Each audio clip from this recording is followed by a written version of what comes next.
92.5. Brooke and Jubal's second date update.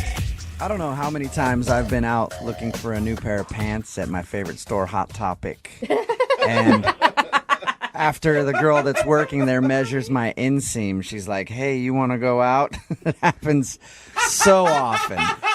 And that's what happened today. In our second date update, Ramona apparently works in the mall, and she met a dude while he was shopping for some pants. I'm guessing it went down exactly how it always goes down when I look for pants. Right, Ramona?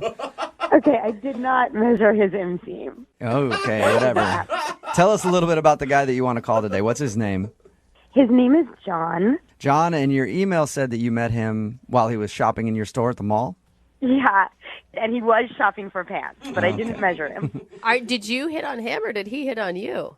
I kind of had to hit on him. He's really shy, which I liked, you know. He was like, clearly he had no idea what he was doing. He does not shop for himself. He didn't even know what size he was, so he needed like a lot of help, and that was kind of fun. And I mean, I felt attracted to him right away. But What attracted you to him right away?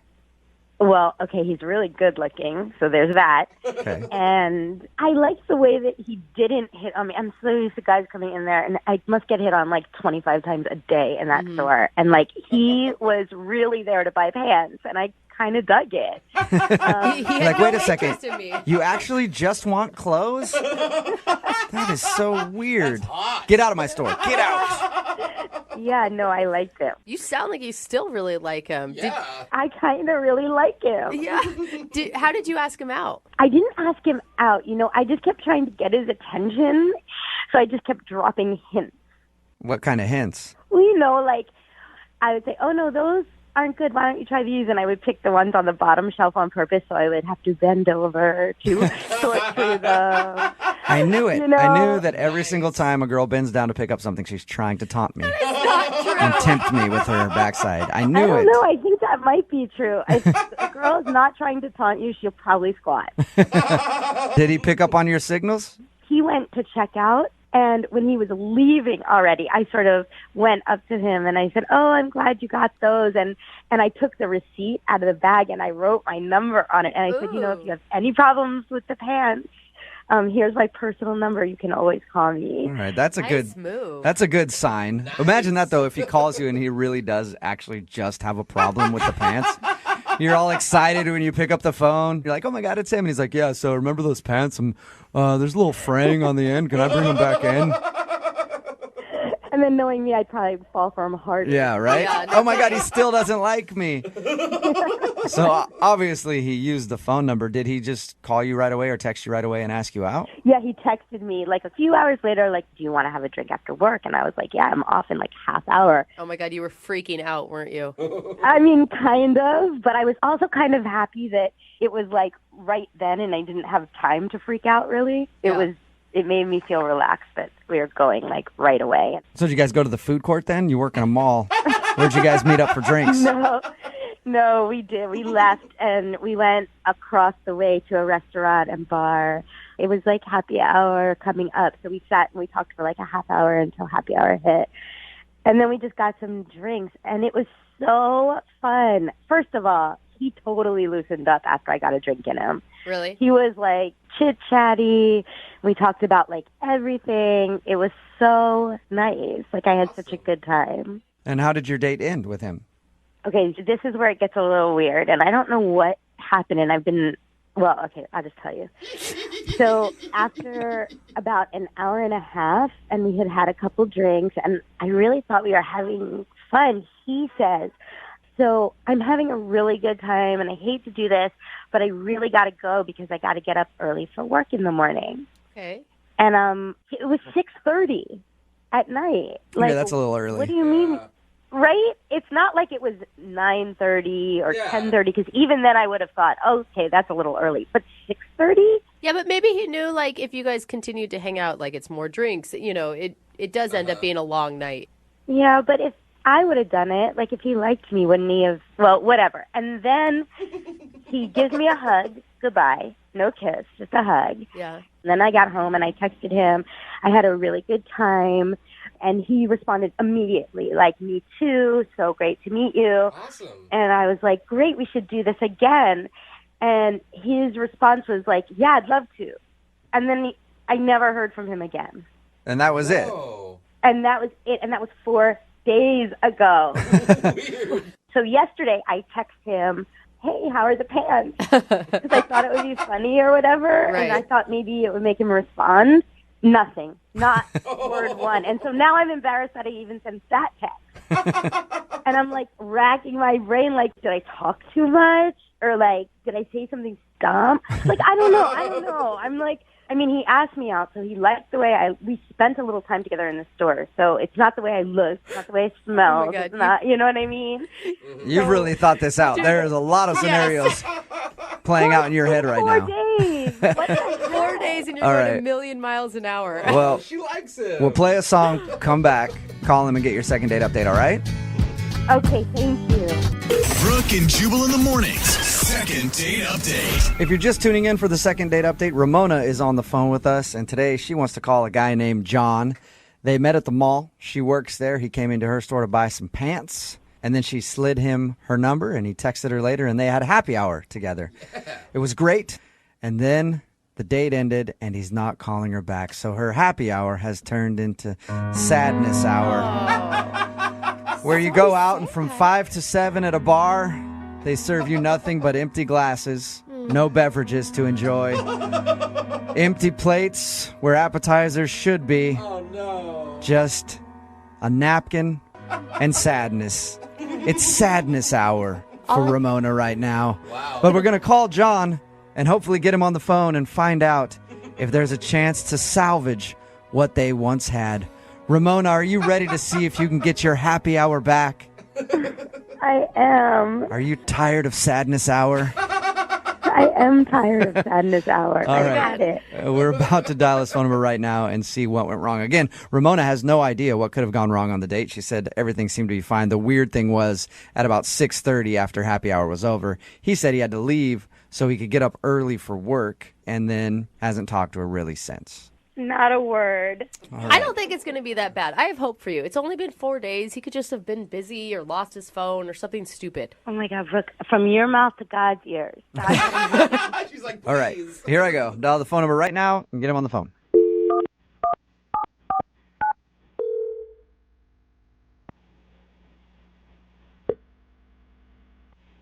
Hello? Hey, can I speak to John, please? Speaking. Who is this? John, how are you? This is Jubal from Brooke and Jubal in the morning. What? This is Jubal from Brooke and Jubal in the morning. It's a radio show. Wow. Okay. It's nice to meet you. Yeah, nice to meet you too. Why are you calling me? I'm actually calling you because one of our listeners recently sent in an email and asked if we could get you on the phone to ask a few questions about something. Huh. That's the best response. Her name is Ramona, and you met her at the mall. Oh boy. Wow. Whoa. Yeah, I remember meeting Ramona. Okay. Do you remember going to happy hour with her after? Yeah. Okay. Well, Ramona sent us an email telling us about how she met you and how she really enjoyed happy hour with you. But since then, you haven't texted or called her back.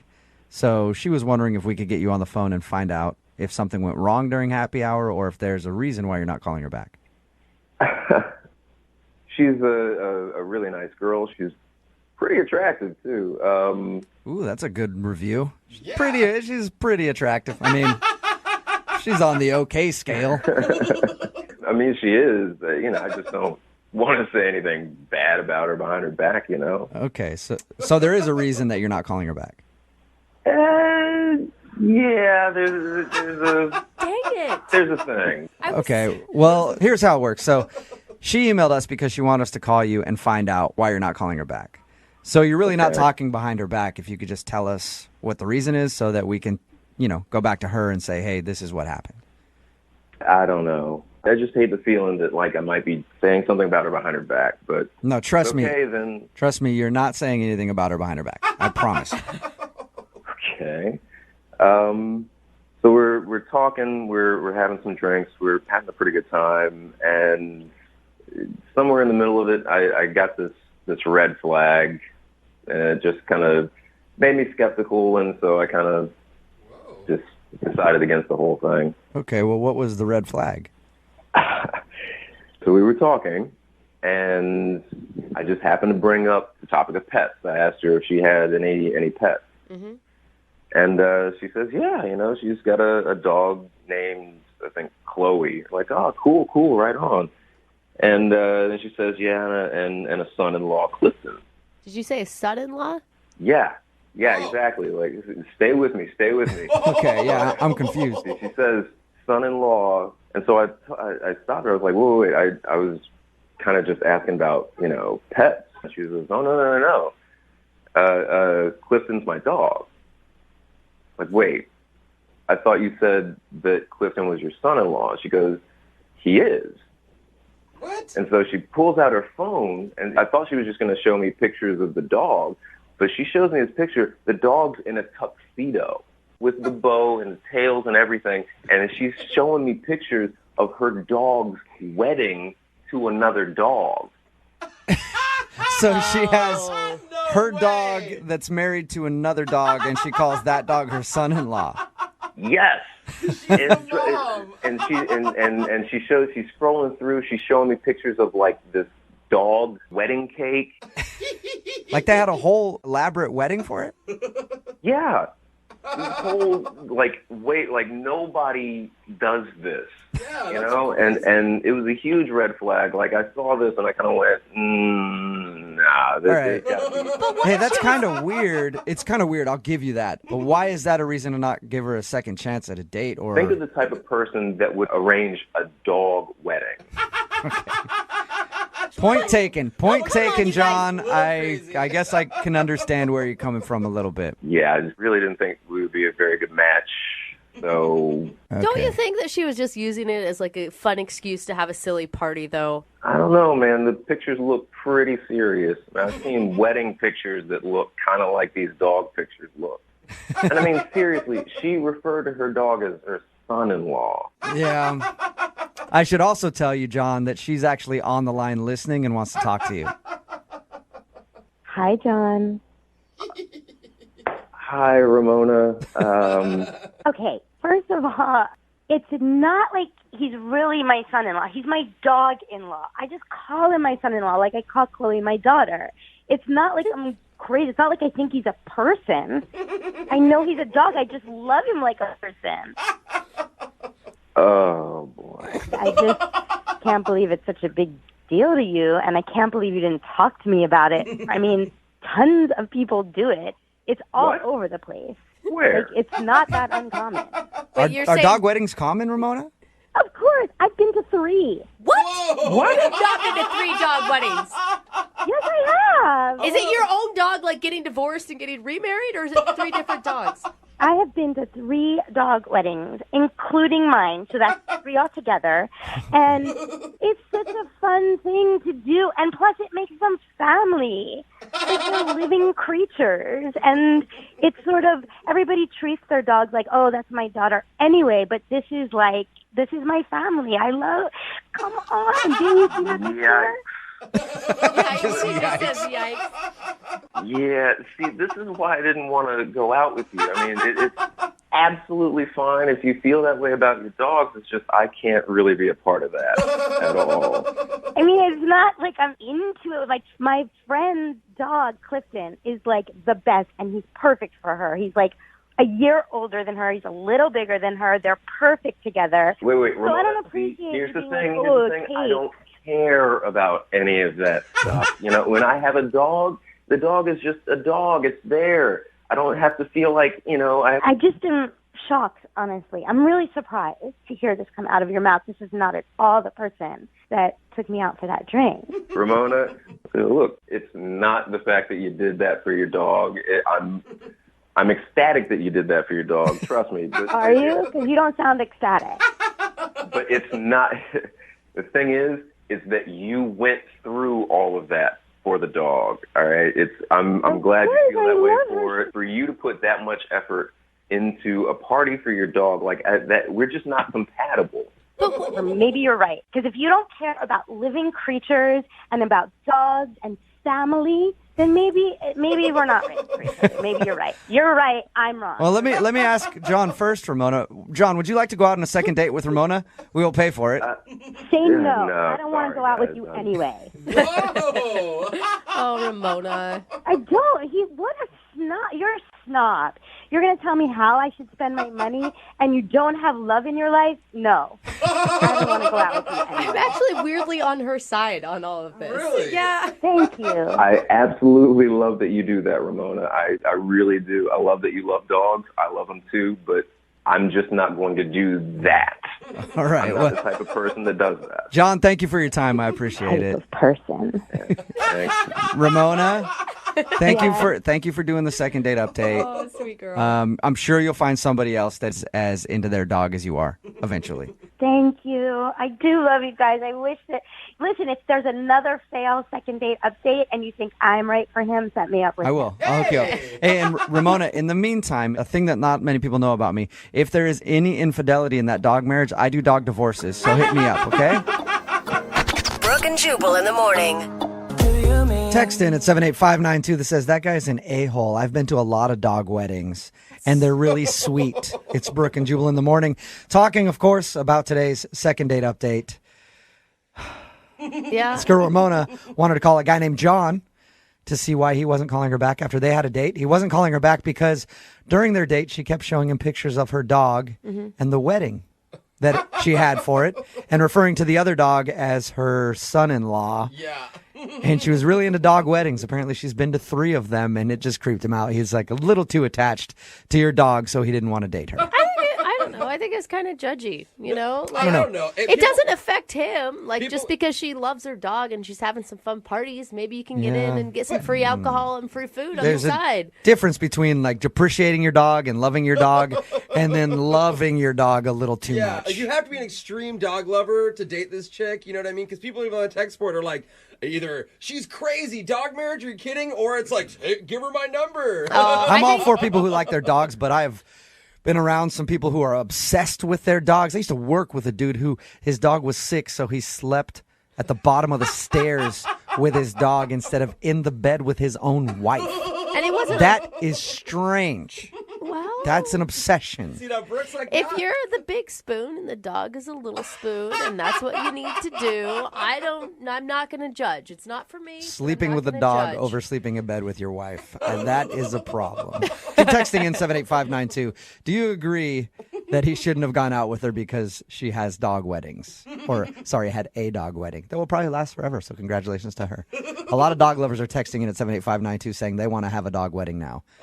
So maybe she started a new trend. hey. If you want a second date update, just email the show and we'll call the person who didn't call you back. Moving 92.5.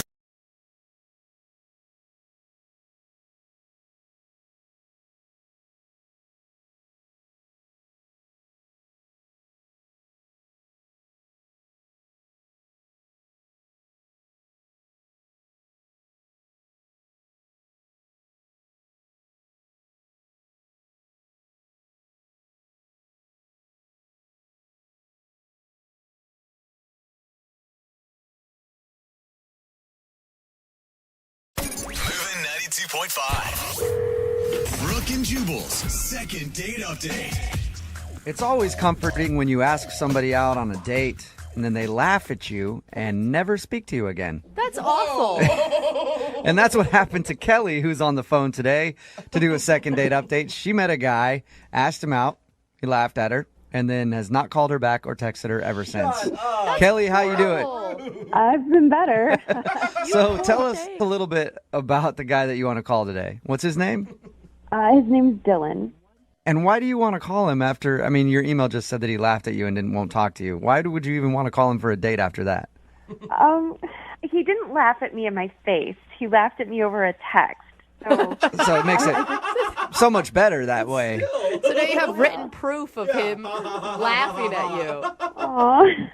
I guess you can look at it that way. Did you go on a first date with this guy?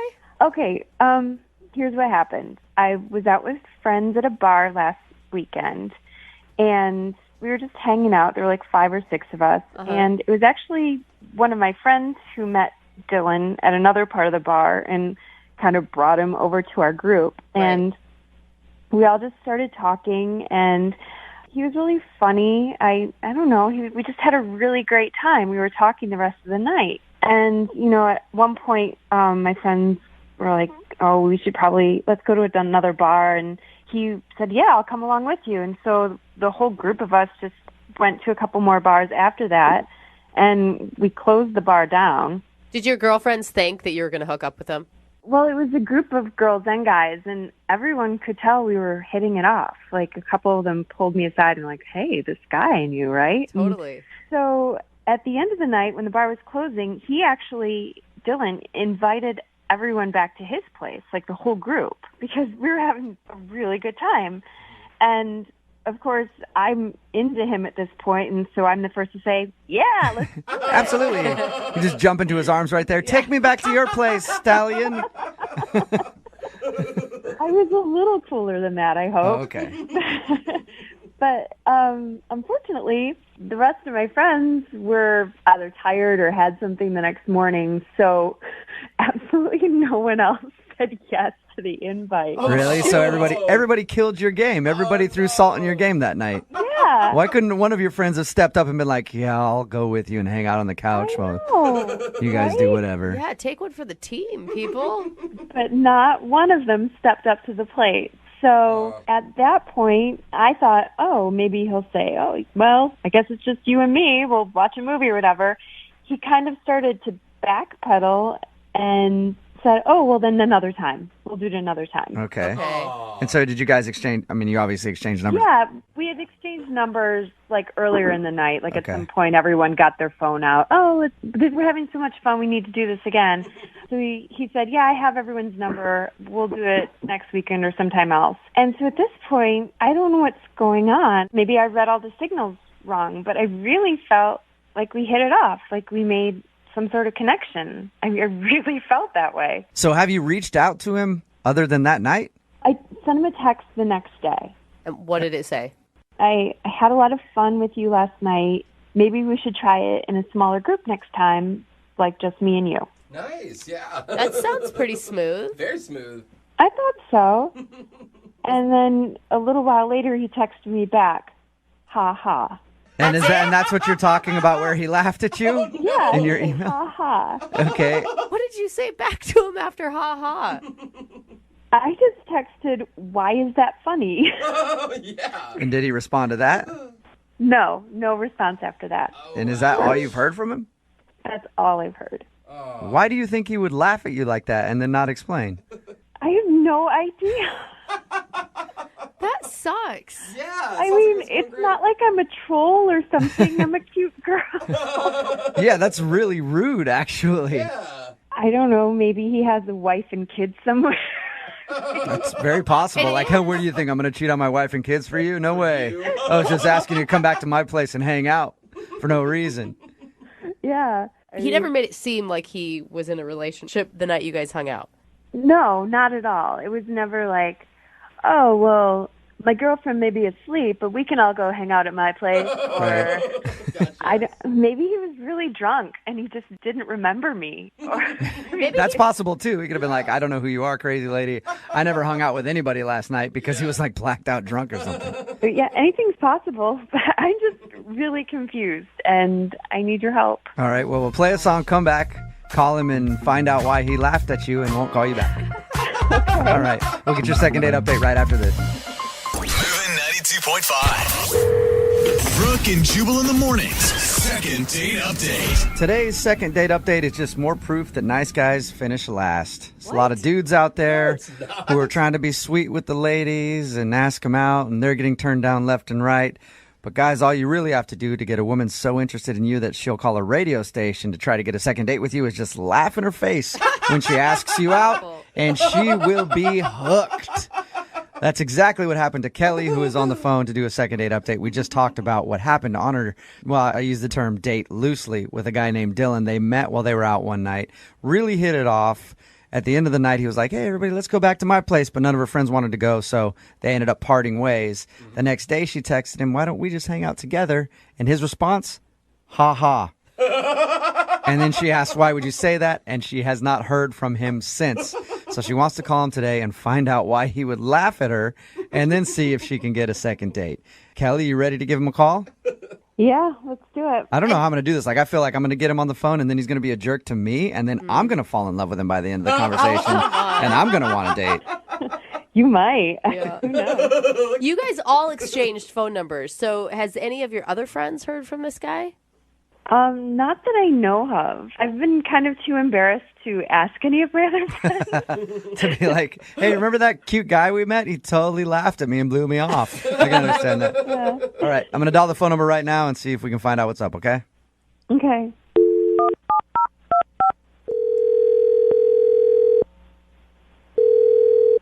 Hello, Hey, can I speak to Dylan, please? this is him. Dylan, how you doing? This is Jubal from Brooke and Jubal in the morning. I think you might have the wrong number. Oh, I don't think I have the wrong number. Your name's Dylan, right? Yeah, this is Dylan, but I don't know Jubal. No, that's fine. You're not supposed to know me. I don't understand. This is Jubal from Brooke and Jubal in the morning. It's a morning radio show, and I'm calling you because one of our listeners recently sent us an email about you. Her name is Kelly, and you recently hung out with her. Kelly, Let me refresh your memory. You were out at a club a little while ago. You guys hung out for a while, had a good time. Then she texted the next day asking if you wanted to hang out solo with her, and all you sent back was ha ha. Ouch. And laughed at her. Oh, don't keep laughing. oh, that Kelly. I remember her. Okay, so you do remember. Well, yeah, Yeah, sure. All right, well, Kelly emailed us because she felt like there was some sort of a romantic connection there between you two, but is wondering why you would just laugh at her and then blow her off. Wow. That really couldn't be further from the truth. Ouch. Really? That sucks. I mean, we had things in common that we were talking about. I mean, she was nice to talk to. She was fun. All right. Well, why would you laugh at her when she asked you out on a date? That seems kind of rude a little bit, don't you think? Well, no, she was joking, obviously. I mean, why would I go on a date with Kelly? I don't know, because maybe you thought she was cute and funny and fun to hang out with. I mean, you're nice to a straight girl, and they just can't figure it out. Nice to a straight girl? Is that what you said? Oh. Yeah, You're not straight, are you? obviously. I figured she figured that out. We'd hung out the whole night with her and her friends. Okay. We even talked about her cute friend, the blonde guy, and I kept asking her about him. And then So, I just figured she knew and was joking around with me. yeah, she had no idea, dude. She thought you were totally into her and thought maybe even when you asked everybody back to your place at the end of the night, you were kind of hoping that she would go back there with you. Oh, I was actually hoping he would go back there. And, I mean, it was also just a fun night to hang out with everybody. Okay. Well, why not just tell her that you're gay instead of just laughing at her? Well, it's pretty obvious. I mean, I was not trying to hide the fact that I was interested in her friend. That is awesome. She didn't pick up on that at all. Oh, my God. How is that possible? I have no idea. Why don't we ask her, Dylan? Because Kelly's actually on the other line listening. What? Yeah. You're gay? Very. I'm shocked that you didn't notice.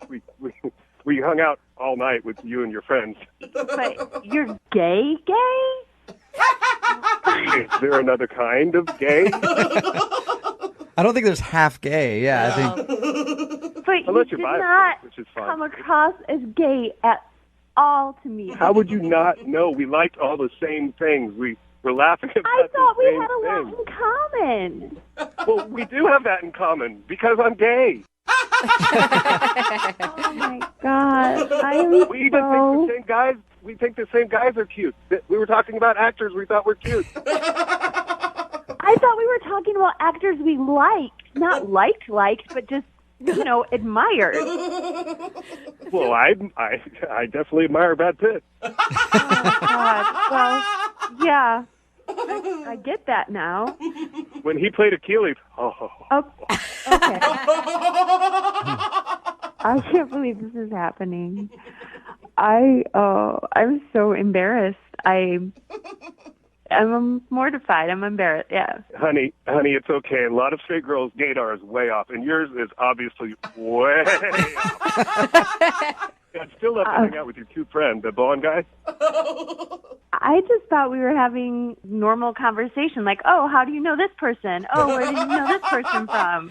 I did not think you were fishing for details about him. Oh, I was asking about him. He seemed really cool. Wow. He is cool. He's very straight. Oh. No, he's definitely not straight. What are you talking about? He is very straight. I think we've established that your gaydar is a little off.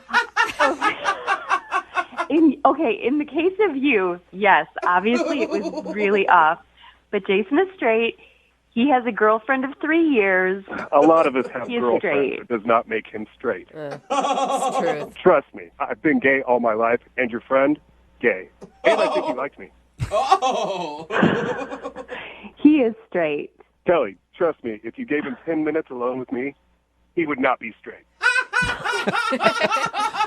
Wow. Someone thinks highly of themselves. Well, you liked me a lot. So Oh, wait, Dylan, are you really still trying to get a date with this guy? Absolutely. He was cute. Nice. Kelly, do you want to hook him up with your friend? no, he's straight. No. Oh, my God. You straight girls are so stupid sometimes. I've been saying that my whole life. Straight girls are so dumb. Yeah, bro. Hey, I have to ask it anyway. Kelly, would you guys like to go out on a second date? I will pay for you guys to go out on a second date. Do it for fun. If we can hang out with all our friends again, that would be good. I tell you what, we'll hang out. I'll bring Jason. And if you can kiss him by the end of the night and get him to kiss you back, like really kiss you back, I will give you $20. Whoa, that's a pretty good offer. Dylan, Honey, you don't have to give me $20. I'll do that for free. all right. So, Dylan, do you accept the action on this bet? Absolutely. Okay. Yes. Well, I guess this is a successful second date update, sort of. You guys are, maybe we made some new friends, so you guys are going to go out again. And then Dylan can see if he's right about your friend, Kelly. He is not right. Jason is straight.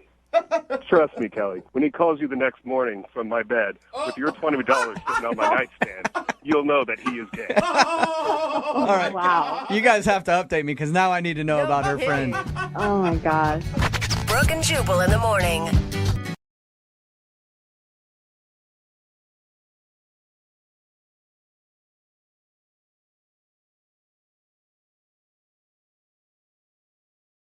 Moving 92.5. Brooke and Jubal's second date update.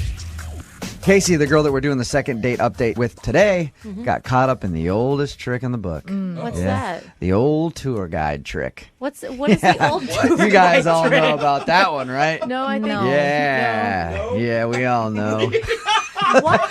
You know, that's where a girl's new to town, and then you tell her, hey, I'm going to show you around town, and she shows up, and you're a tour guide, and show her all the great places to go. And make out.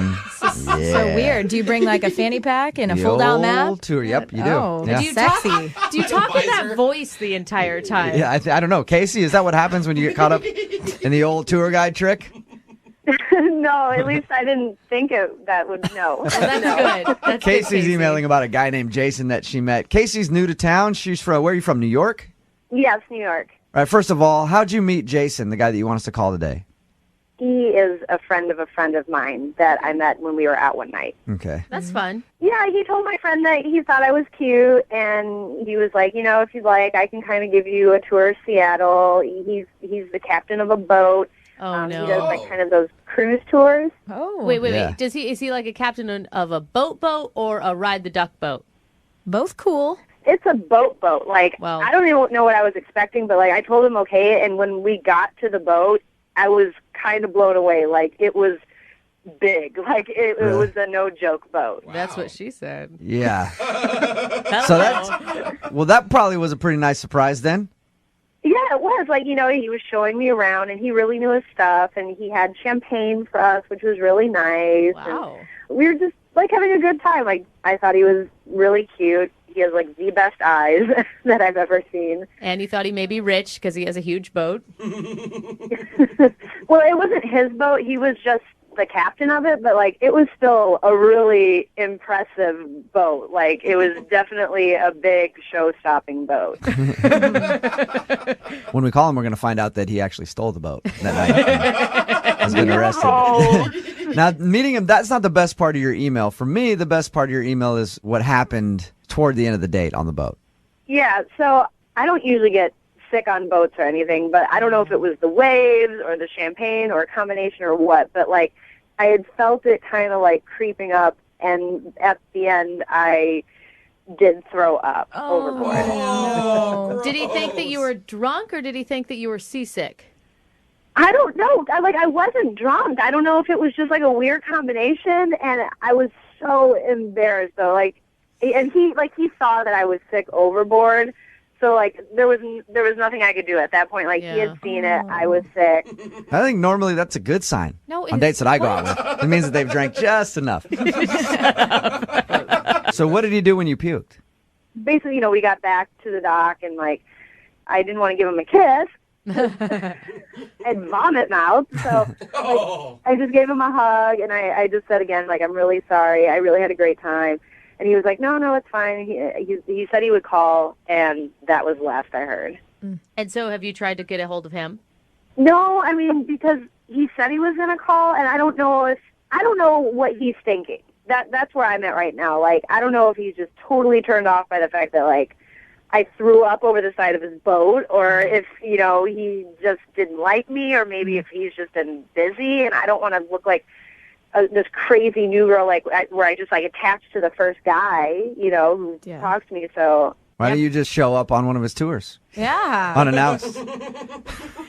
Well, the last one didn't go so well, so I don't know. I just would like to know what he's thinking, and I hope I didn't just absolutely blow it. Okay. All right, well, we're going to play a song, come back, call him, and get your second date update, all right? Okay, thanks. All right, hang on. Let's rate. Moving 92.5. Brooke and Jubal in the mornings. Second date update. You know, I've actually gone out with a couple girls who have puked on the first date. That doesn't shock me And whatsoever. I've called them back. Really? Hindsight being 20/20, I learned that I probably should not have called them back. Yeah. But yeah, I always called them back. You also probably got their numbers off a bathroom stall somewhere. Don't judge how I got the number, right? Yeah, okay. Casey wants us to call Jason right now. Casey ended up puking on their first date, not from drinking too much or anything else. She was on a boat. He captains a tour boat. Mm-hmm. They had a fun night, drank some champagne. She ended up puking over the side of the boat. Didn't kiss him at the end of the night for obvious reasons. And she hasn't heard from him since. Casey, are you ready to give him a call? Yeah, I am. Can I ask you, Casey, how violent was the episode? Like, on a scale of 1 to 10? Yeah. Like 10 you being like The Exorcist. I'd say maybe like a 6. Oh, okay. Are you nervous, Casey? I just want to know what he's thinking. I guess I'm more eager to hear what's going on. All right, and this is the first, you said that you hadn't tried to contact him. This will be your first time trying to get a hold of him. Yeah. All right, here we go. So I guess a little nervous. Okay.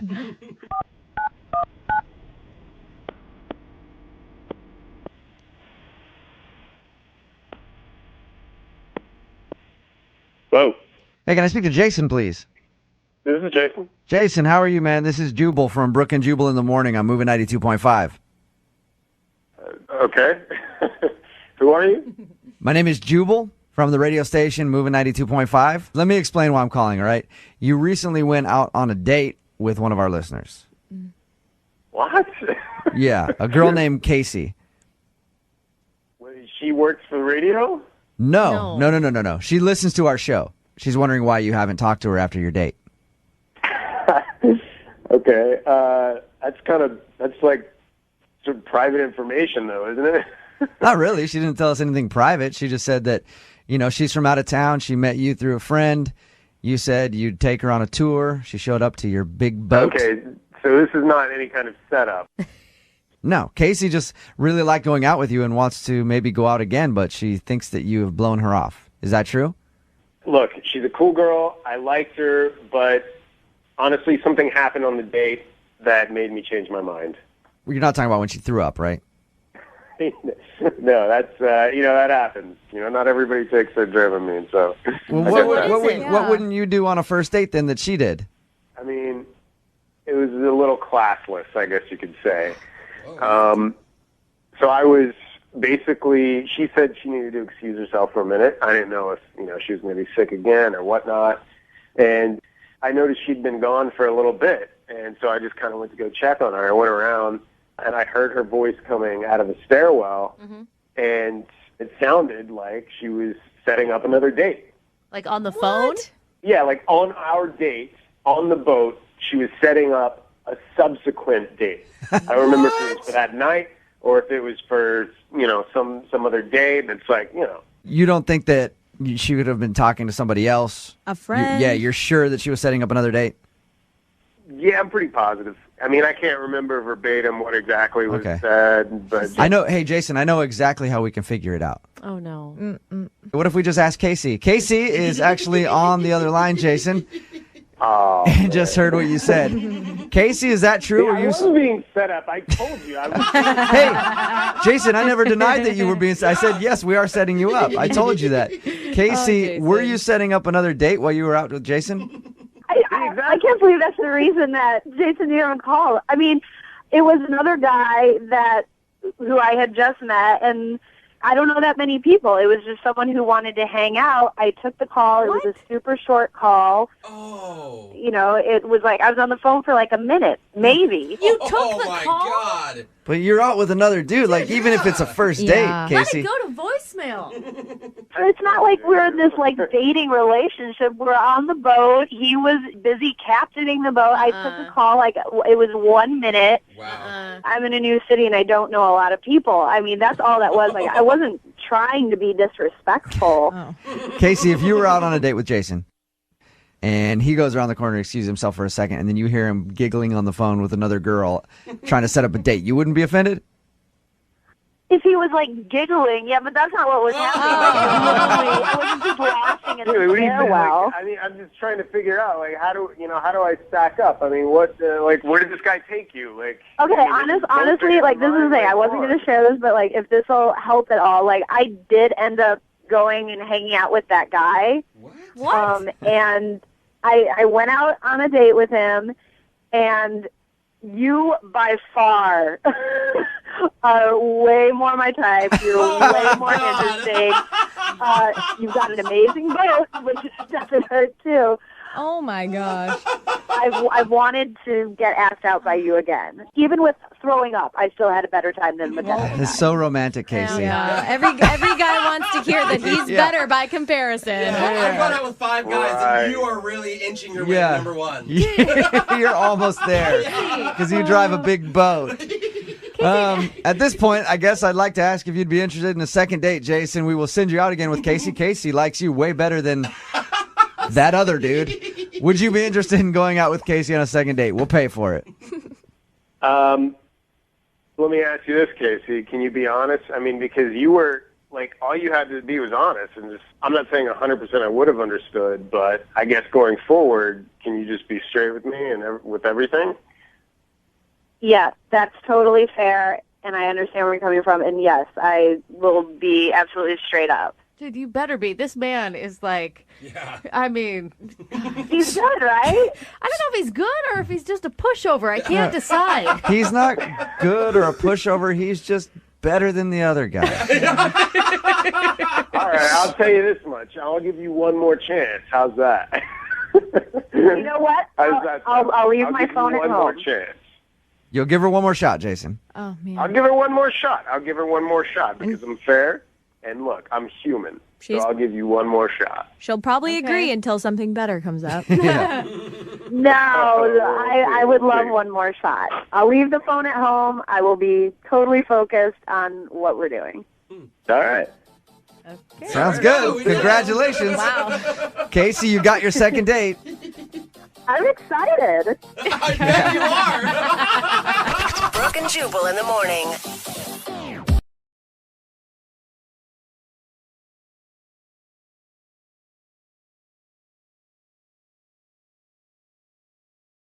For most people, if your date sees a picture of your ex on your cell phone, that would be the low point of the evening. Yeah. But for one of our listeners, Justin, he says it was the turning point in his date with a girl named Melanie.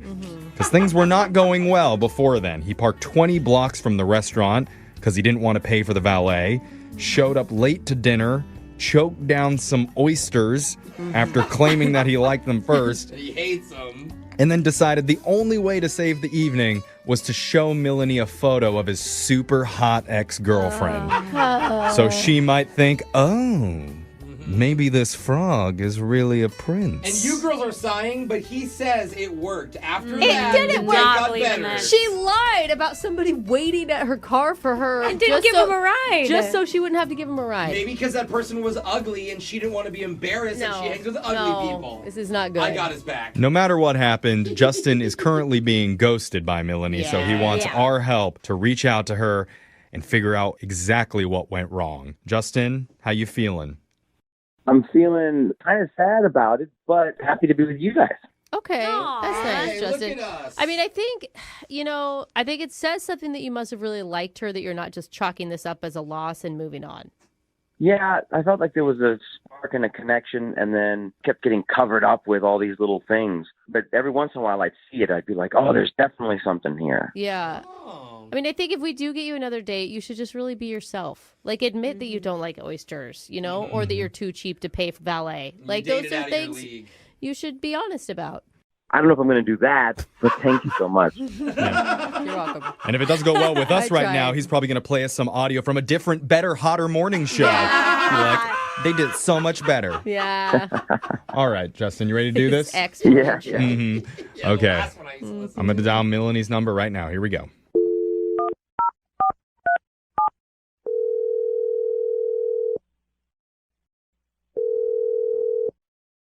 Hello? Hi, is this Melanie? Yes, who's this? My name's Jeffrey from the radio show Brooke and Jeffrey in the Morning. The whole morning show is here. Hi, Melanie. That's Brooke. That's Jose. Alexis is here too. I'm sorry, who is this? Radio? Yeah. What? We're a morning show called Brooke and Jeffrey in the Morning. We're doing something called a second date right now. Have you ever heard of that before? No. And there? That's a no. Yeah. Well, what that is where if you go out on a date with someone and afterwards, if they're not calling you back, you can email our show and we'll reach out to your date for you to try and figure out the reason why. That sounds so dumb. Yeah. It is pretty dumb. But sometimes I will say, sometimes it works and we make a connection between two people and, blossom a relationship out of it.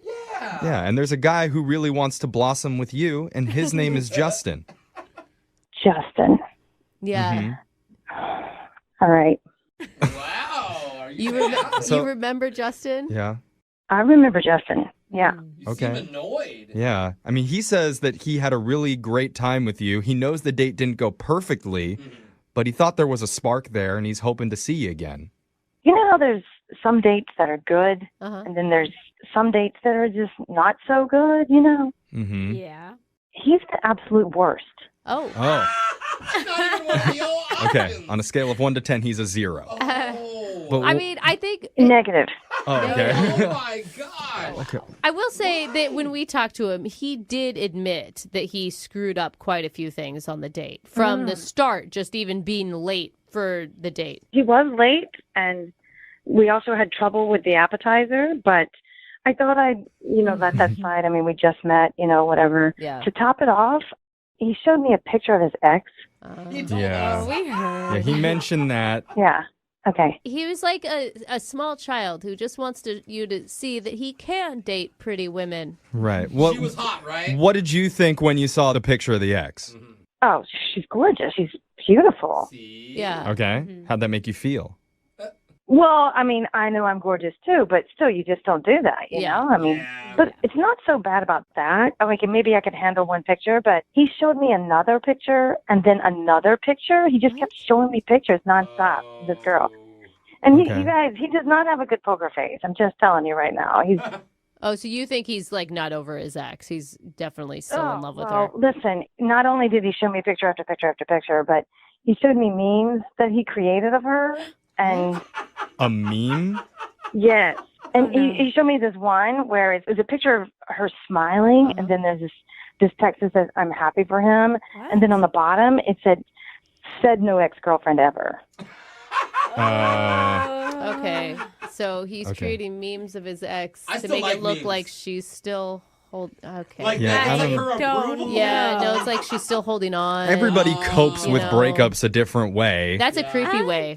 Well, you know, is there a good way to cope with an ex? I don't know, like work out, get your That doesn't sound see fun. someone else. You're not going to get likes doing that. All right, go sleep around. I Okay. mean, like creating memes is just kind of weird. And he was loving it. You know, he was laughing so hard. He was showing me meme after meme, and he was just loving it.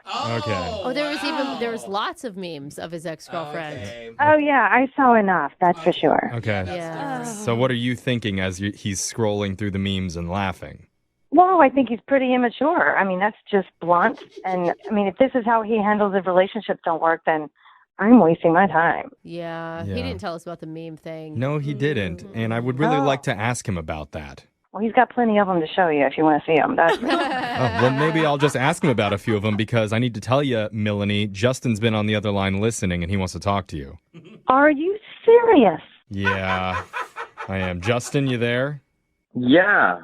Hi, Melanie. Huh. Oh, Justin. Oh, Justin, that sounds like we're an old married couple. No, No, it doesn't. Justin. That is not what it sounded like. You're not very good at reading people, Justin. Read the room, bro. Why the hell are you making memes of your ex-girlfriend and then showing them to your dates? Because they were hilarious. Sure they were. Dude, Okay. I like Justin. Him and I would kick it. Okay. Meme game strong. I think she laughed at a couple. I'm surprised she's selling me out like this and throwing me under the bus. Oh. Oh. There was one I have, right? This is like one of my headliner ones. Justin. Yeah. Oh, my gosh. No, I'm trying to tell the guys this. So, Okay. Go ahead. Yeah, what is it? okay, so I have two pictures of her side by side, right? Uh-huh. And on the one, good. On the one, it says, "While we were together, Uh-huh. best sex of her life." Right? Oh. Uh-huh. Yeah. And then on the next one, it's like, "After the breakup, faked every and she's got this like dumb look on her face. It's great. Okay. Justin, I'm going to tell you, Speechless. Yeah. that's disturbing. Yeah, explaining memes is really great radio. Yeah, more visual. It's visual. Yes, you probably have to see it in order to get the humor. And even then, you don't know anything about your ex's sex life at this point. That's why it's funny. Oh. Okay. Look Because at Melanie's now laughing. Do you guys hear Melanie laughing? yeah, she's laughing so hard she's out of breath. Oh, that's what it is. See? Did you pass out, Melanie? Yes, hours ago. Yeah. And- She wishes she passed out. But Melanie just heard everybody laughing, so she knows it's funny. Yeah. We weren't laughing Okay. why you think we were It's- laughing. Also, not a strong move to have a picture of your ex saying that she's telling everybody she's faked it with you. Yeah, like, Justin, why are you not listening to Melanie? Well, I know that she has her initial thoughts about certain things, but there's no denying that there was chemistry there. Melanie, is that true? Did you feel any chemistry between you and Justin before he was showing you the memes? No. Oh, Oh, no. no. No? Not even while he was choking down that oyster? I don't need to go on a date with a first-time oyster guy. I mean, just be honest with me, because oysters with cheese is my favorite. The cheese is what tops the oyster. It's the best part. You weren't fooled, huh? Oysters go through your system, and they abuse your organs. It's not right. No, they don't. Okay. Oysters are for the devil. Abusive devil oysters are not a thing. Just Google it. Oh, I'm going to make a meme of an oyster and the devil. Actually, that one might be kind of funny. All right. And with that being said, I would like to offer a second date for you and Melanie. We'll pay for it. Melanie, what do you say? Absolutely not. Okay. Yeah. Oh, Melanie. Free dinner. What is going on? Come on, Mill. He's kind of cute in a dumb way, Melanie. Come on. I'd say yes, or he might meme you. Come on. No, thank you. Okay. Well, that was not very successful. All right. Well, I'm sorry, Justin. Guys, can I use that free dinner thing on another date, though, for another date? No, man. You have to find another girl and then come back to us, and then we'll offer again. All right, I'll do it. Yeah. Oh, okay. It's a I actually challenge. have faith in you on that one. Yeah. What do you do when you know a date isn't going well? Oof. And you're making mistake after mistake after mistake, and you're not sure how to save it? Yeah. That- Abort. Well, yeah, that's when you have to pull the ripcord. Yeah. You bust out the big guns. Okay. You hit the nitrous. Yeah. A lot of You expressions. double dunk the waffle cone. Never heard of that I don't know. I don't know. I can't think of any more phrases, but you do something drastic. Okay. And try and get things back onto the right course. And that's what one of our listeners recently had to do while he was out the other night. And now he needs our help. Oh, no. Oh, great. His name is Justin. Justin, what's good, my man? Hey, how are you guys? Yeah, you bunny hugged the pelican on the date or what? Toss the Tijuana snowball? What'd you have to do? I was just going to say it sounds like his Hail Mary didn't work. Yeah. But Tijuana Snowball could also work Yeah, there. they could be the Hail Mary. Sorry about that, Justin. Why don't you just start by telling us the girl's name? Melanie. Melanie? With an I, Melanie. Oh, Melanie. That's what I Oh. heard. Okay. And where Okay. did you meet Melanie? We actually had mutual friends. I got set up at work. She works in a department down the street, so we don't actually work in the same building. Okay. Okay, gotcha. Okay. That's safe Yeah. then. Different right? sector. Yeah. So what did you and Melanie do for your date? Well, I let her choose the spot, and she picked out this seafood place. So I drove there, and I get up there, and the valet is $20. The valet? Ooh, that's a Yeah, nice place. Yeah, $20 valet. I just parked that myself. Yeah. We're walking. Melanie, you get out. Yeah. I'll meet you inside. Right? Is that cool to do, or did you actually valet it? She actually drove her own car there. You know, we decided to meet up there. Okay, you went okay. separately. So you did walk. That's nice. Okay. Yeah. Well, we don't know. Did you walk? Well, I took forever to find a spot, so I finally did find a spot. It's like 20 blocks away. Oh. I walked, and yeah, it was kind of a bad choice. That was my first big blunder. Yeah. Wait, why was it a bad choice? Did it make you late or something? Super late. Oh, that's the worst. Well, super late for, a first date. Yeah. Like, it was only like maybe 10, 15 minutes. It's not a good look to show up that late. Yeah, but I saved like some money there though, so that was a good look. Yeah. I mean, what was it like when you walked in? You're 10 minutes late. You're probably feeling a little, I don't know, anxious about that. What was your first interaction with Melanie like? I get down, greet her. It seems to be okay. There seems to be some possible spark there. And then she's asking me about Oyster Rockefeller. Oh, I love Oyster Rockefeller. Which one is that? I don't do that's when- oysters. that's when they put the cheese on the top and then they bake it. Oh. So Yeah. the cheese melts and it Okay. coats the oyster. I can get behind that It's kind the of fancy oyster. stuff. It's All very right. fancy. Yeah, I think it's disgusting. I ate the first one. I was like, oh, and then Did you make that sound at the table? I was covering it up because she's like, oh, I love this. And I'm like, yeah, this is great. Yeah. Hey, man, but good on you for trying new things on a first date. That's awesome. That's what first dates are for. I'm sure she appreciated that. Sure. I don't know if she appreciated it or not because I kind of told her that I had had it before. Oh, yeah. Oh, no. Good flex. Lie about food you've tried. That you hate. That'll get her. Well, it was like high end, and I was like, oh yeah, Okay. I've had this before, but You want to impress her. Mhm. Yeah. it was obvious that I blundered there as well because then now I'm looking like I'm sick. I was like, I'm gonna save this thing. I'm gonna throw that Hail Mary out. Oh, no. So I decided to show her a photo of my ex. What? Wait. That's Did you say not what I what? thought was happening. Do you say I'm going to save the date by showing a photo of my ex? Yeah, because my ex is really, really hot. Stop it. Oh, okay. Well, so she knows what kind of caliber of girl that I usually can get because she's looking at me like I'm this idiot. And I'm like, you know what? We were talking about different dinners, and I mentioned the ex, and I was like, oh, yeah, we went to this one spot. Wait, let me see if I have it in my phone. And then I was like, oh, there she is right here. I wonder why you're not getting a call back. Yeah, man. I don't know if that's the strongest You move. guys don't get it. I was getting the vibe. I'm not getting a call back, so I just went for it. Oh, so you're already in the loss. Okay. So you're thinking Okay. I show her that I dated this gorgeous woman before, then she'll feel like, ooh, what am I missing out on?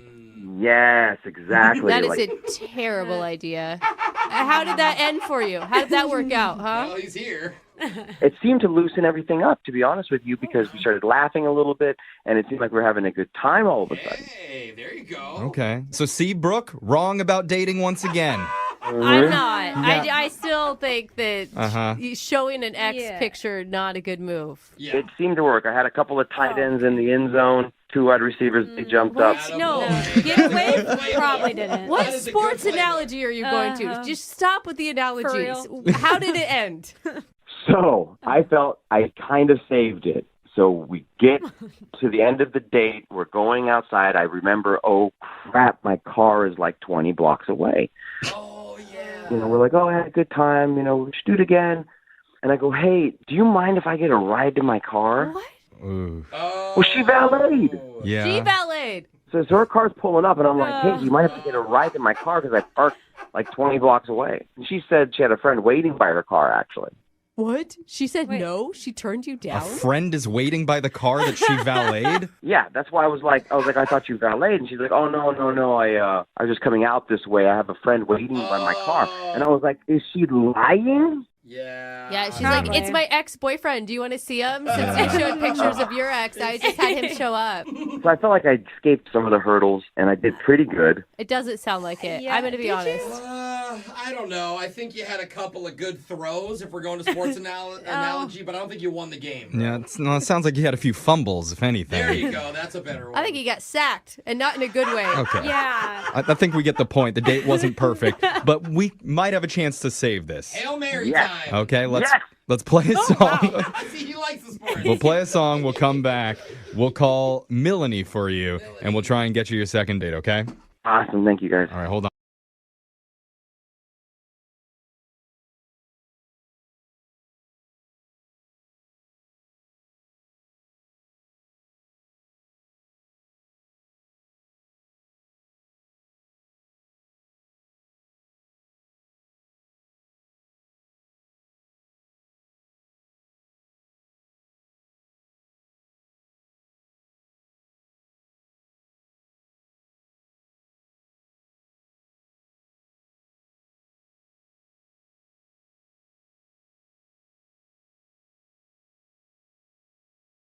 Today's second date is brought to you by peer pressure. That's right.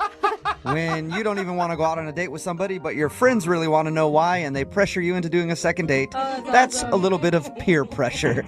Kate is on the phone with us. Her email actually said this: hey guys, I went out on a date with a guy named Chris. I'm not that interested in getting a date with him, but my friends met him and they want me to do a second date with you. So can I do one? The answer is, of course. It's a lot different than most of the second dates we do. But Kate, how are you? I'm good, thank you. Oh my God, I just see you telling your friends, fine, I'll do it. Pretty much. Okay. Okay. So tell us about the guy that you don't really care about calling today, but your friends do. His name is Chris. And, I mean, he was really nice. There's nothing, terrible about him. We just really did not click whatsoever. Okay. So why do your friends want to do a second date so bad? Here's the story about how our date went.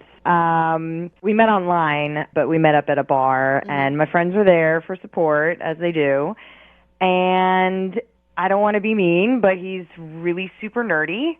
Okay. And I am not. Okay. We had nothing in common. He wanted to talk about like sci-fi TV shows he watches and like weird books he read in college. It's just like nothing that I was interested in. Did you, when he walked in the door and you saw him for the first time, did you immediately think this is not going to work? The first time I laid eyes on him, I actually was hoping it wasn't him because I never saw his picture online. So I didn't know what to expect. And Oh, no.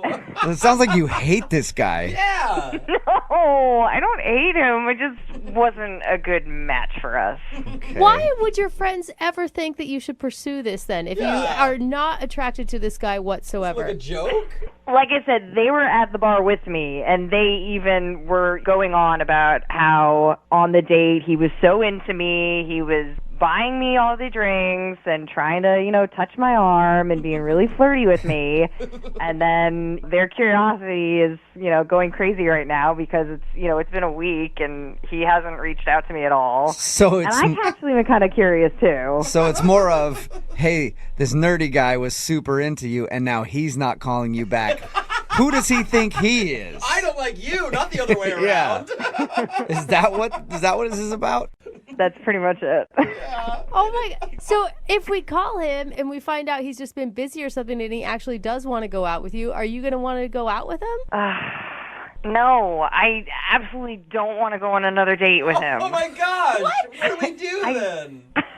I just want to know why he didn't call me back. So it's just confusing to you why a guy who would be, confusing to you and your friends, I guess I should say, why a guy who seems to be totally into you is blowing you off. Yeah, that's exactly it. Have you tried to get a hold of him at all? No. Oh, gosh, no. Why would you? Oh my God, I feel like you should leave this person alone. You're like picking on him at this point. I already feel bad for it. Don't feel bad for him. He's the one not calling me back. Yeah. Who does that? Let me ask you a question. When you meet up with dudes and you go out on dates, do they always get back to you? I mean, yeah, they do. I mean, I'm a good catch. Okay. But maybe, what if this guy's just not an idiot and it was very clear that you weren't interested in him, so he's not wasting his time on you? That's not an excuse. He should have taken the chance.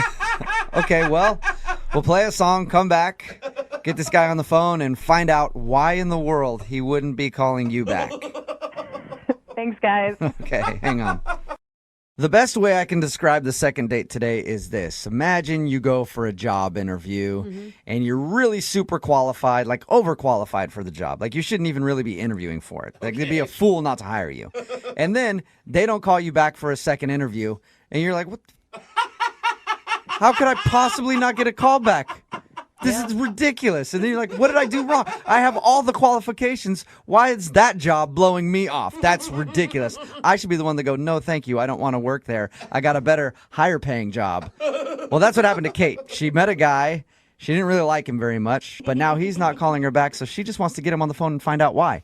As a matter of fact, she doesn't even want to get him on the phone. Her friends pressured her into doing a second date. Is that a pretty accurate way to describe it, Kate? That's exactly it. I'm kind of curious, but my friends are really curious. Do you feel, you guys kind of sound like the Cool Girls Club picking on the dorky kid in high school right now. You realize that. We're not picking on him. We just want to know what's his deal. Why is he not calling me back? Yeah, I'm so confused, too. After talking to you for a few seconds, I wanted to call you for a date, So we'll dial the phone number right now and see if we can get him on the phone, okay? All right. Thanks, guys. Here we go.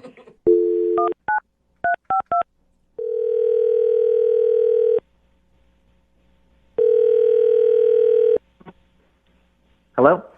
Hi, I'm looking for Chris. Yeah, this is him. Hey, Chris, how are you? This is Jubal from Brooke and Jubal in the Morning. What? This is Jubal from Brooke and Jubal in the Morning. It's a radio show. Okay. Hi. Hi. I'm sorry, why are you calling me? I'm calling you because we recently got an email from one of our listeners. They asked if we could get a hold of you. Why would someone email you about me? Because I guess you're a pretty fabulous dude and they'd love to see you again. Are you guys messing with me? What is this? No. One of our listeners sent us an email and asked to get a hold of you because you guys went out on a date and then you didn't call her after the date. So she's wondering why, like if she did something wrong. I mean, the only date I've been on in the past month was with this girl named Kate. Is that what you're talking about? Maybe. Well, is it or isn't it? It is, actually. Yeah, Kate wanted us to get a hold of you. Wait, are you serious? I am 100% serious. Kate emailed us and is wondering why you haven't called her after you guys met up.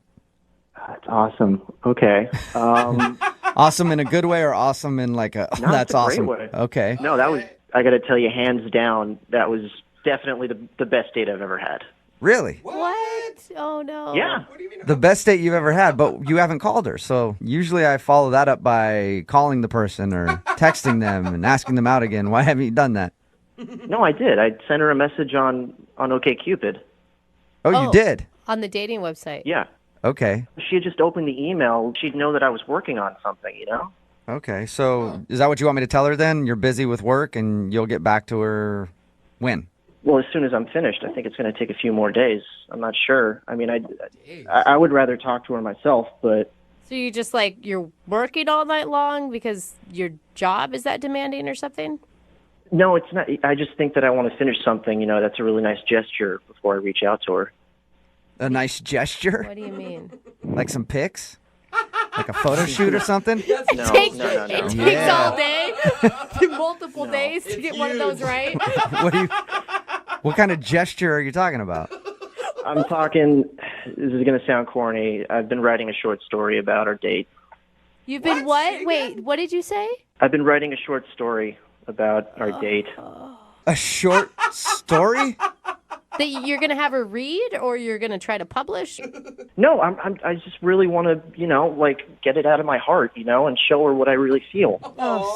Is it a book or? No, it's a short story. It might be a short film. I might write it into a screenplay one day. What's it about? Wow. It's about our first date. What was so great about your first date that it inspired you to write a story? Well, if you don't mind, I can just tell you a little bit about it right now, like the rundown of the plot. Sure. Okay. Yeah, okay. So, it's about, obviously, boy meets girl, against all odds sort of love story. On one side, you've got, this guy, he's a college-educated, driven, he's funny. People like him, he's charismatic. And that's the you character, obviously. Obviously, that's me. Okay. Oh, all right. And on the other side, you have the girl, this beautiful, beautiful mess, that's... Beautiful mess? Oh, no. She just kind of looks like, if I'm going to be honest, like she's been around the block. Okay. What does that even mean? How does a woman look like that? It's against all odds, It's like two sides of the track. It's like two opposite faces of a coin. Right. How much more different can someone be? So you're saying that you are a very successful, smart man, and she's just a mess who's been around. She sounds like a hooker from the way you're describing her. A beautiful hooker. Like it's Pretty Woman all over again. I mean, I guess it does have, shades of Pretty Woman, but the good parts only. But, I do have a title, a working title. Really? What is it? Dirty Girl. Dirty Girl. And this is the romantic gesture that you've been planning on giving her. Yes, absolutely. Do you think that calling her basically just a wreck and comparing her to a prostitute like in Pretty Woman and calling it Dirty Girl is going to be a good thing? Okay, I didn't say Pretty Woman. You guys said Pretty Woman, all right? I said shades of Pretty Woman. Got it. And she's not a prostitute. She's a girl that's lost her way. A guy comes into her life and, he saves her. And I'm really glad you guys reached out to me because, I wasn't sure if she was going to get back to me or if I should reach out to her. Yeah. Well, you actually kind of have reached out to her. Yeah, I've been listening the whole time. What? Wait, Kate, is that really you? Hey. Are you delusional? Were we even on the same date? What's the matter? What? Do you really not understand what the problem is? Were you not listening to what you were saying out loud? Of course I was. What, you didn't like it? Oh my God. You really thought that I would like what you wrote? Yeah. Has anyone ever written a romantic novel for you before? Not one where I end up being a prostitute, a dumb prostitute, and the guy is some college I never said smart dumb ass. prostitute. I never said dumb prostitute. That is true. We made the prostitute comparison with Pretty Woman, but that's what it kind of sounded like to us. Thank you. I am just shocked that this is happening. I am so out of your league, by the way. I hope you understand that. Yeah, of course you are, and that's why the story's beautiful. Oh, my God. And I'm sure you've been with plenty of men, and you know what? I'm okay with that. I'm totally cool with that. You're not helping your case, Chris. Oh, my God. Kate, you've got to see at some point, I mean, he is a romantic at heart. He's a little naive and doesn't exactly know how to talk to women, but it's a little sweet. I am just so offended right now. I don't know what to do. No one has ever talked to me like that before. No one has ever said those things to me before. I think what you have to do is go out on another date with him. Chris, would you like a second date with Kate? We will pay for it. Yeah, absolutely. No second date. That's not happening. But Kate, you're the one that wanted us to call him in the first place, so this could be a successful second date for you. I don't want to give him any more material for his novel about me being a dumb prostitute. So, no way. Listen, I just need you to read the story, okay? I think if you read it, everything will be explained and you'll understand everything. Chris, I'm sorry, man. I don't think Kate is going to see your point of view on this one. Kate, I want you to know that no matter what happens today, you will always be my dirty girl.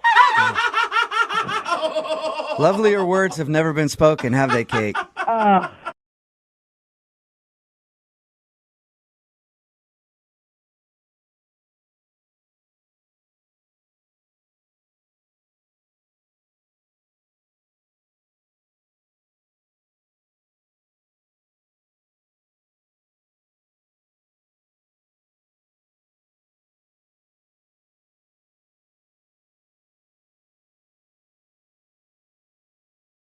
Hello, everybody, and welcome back to Second Date Field.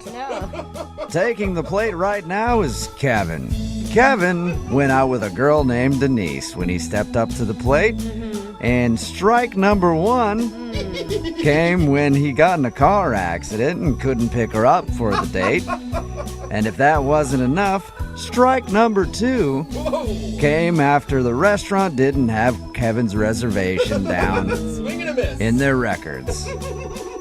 And of course, strike number three when Kevin went in for a kiss at the end of the night and got the old N.O.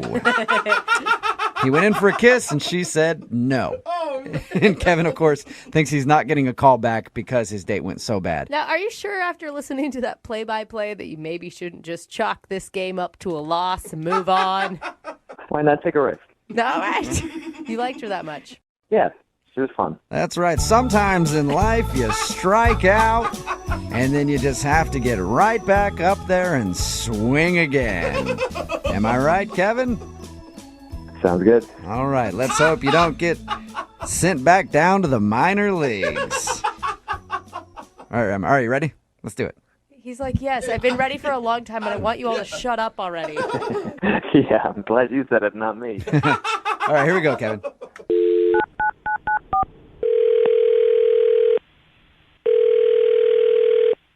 Hello? Hi, I was looking for Denise. This is she. Hey, Denise, how are you? Who is this? Jubal from Brooke and Jubal in the Morning, the radio show. Okay. I've heard of it. Sweet. Awesome. We're taking a survey today. Mm-hmm. Cool, we'll check that down. Any idea why I'm calling you? No. You recently went out with a guy named Kevin. How would you know that?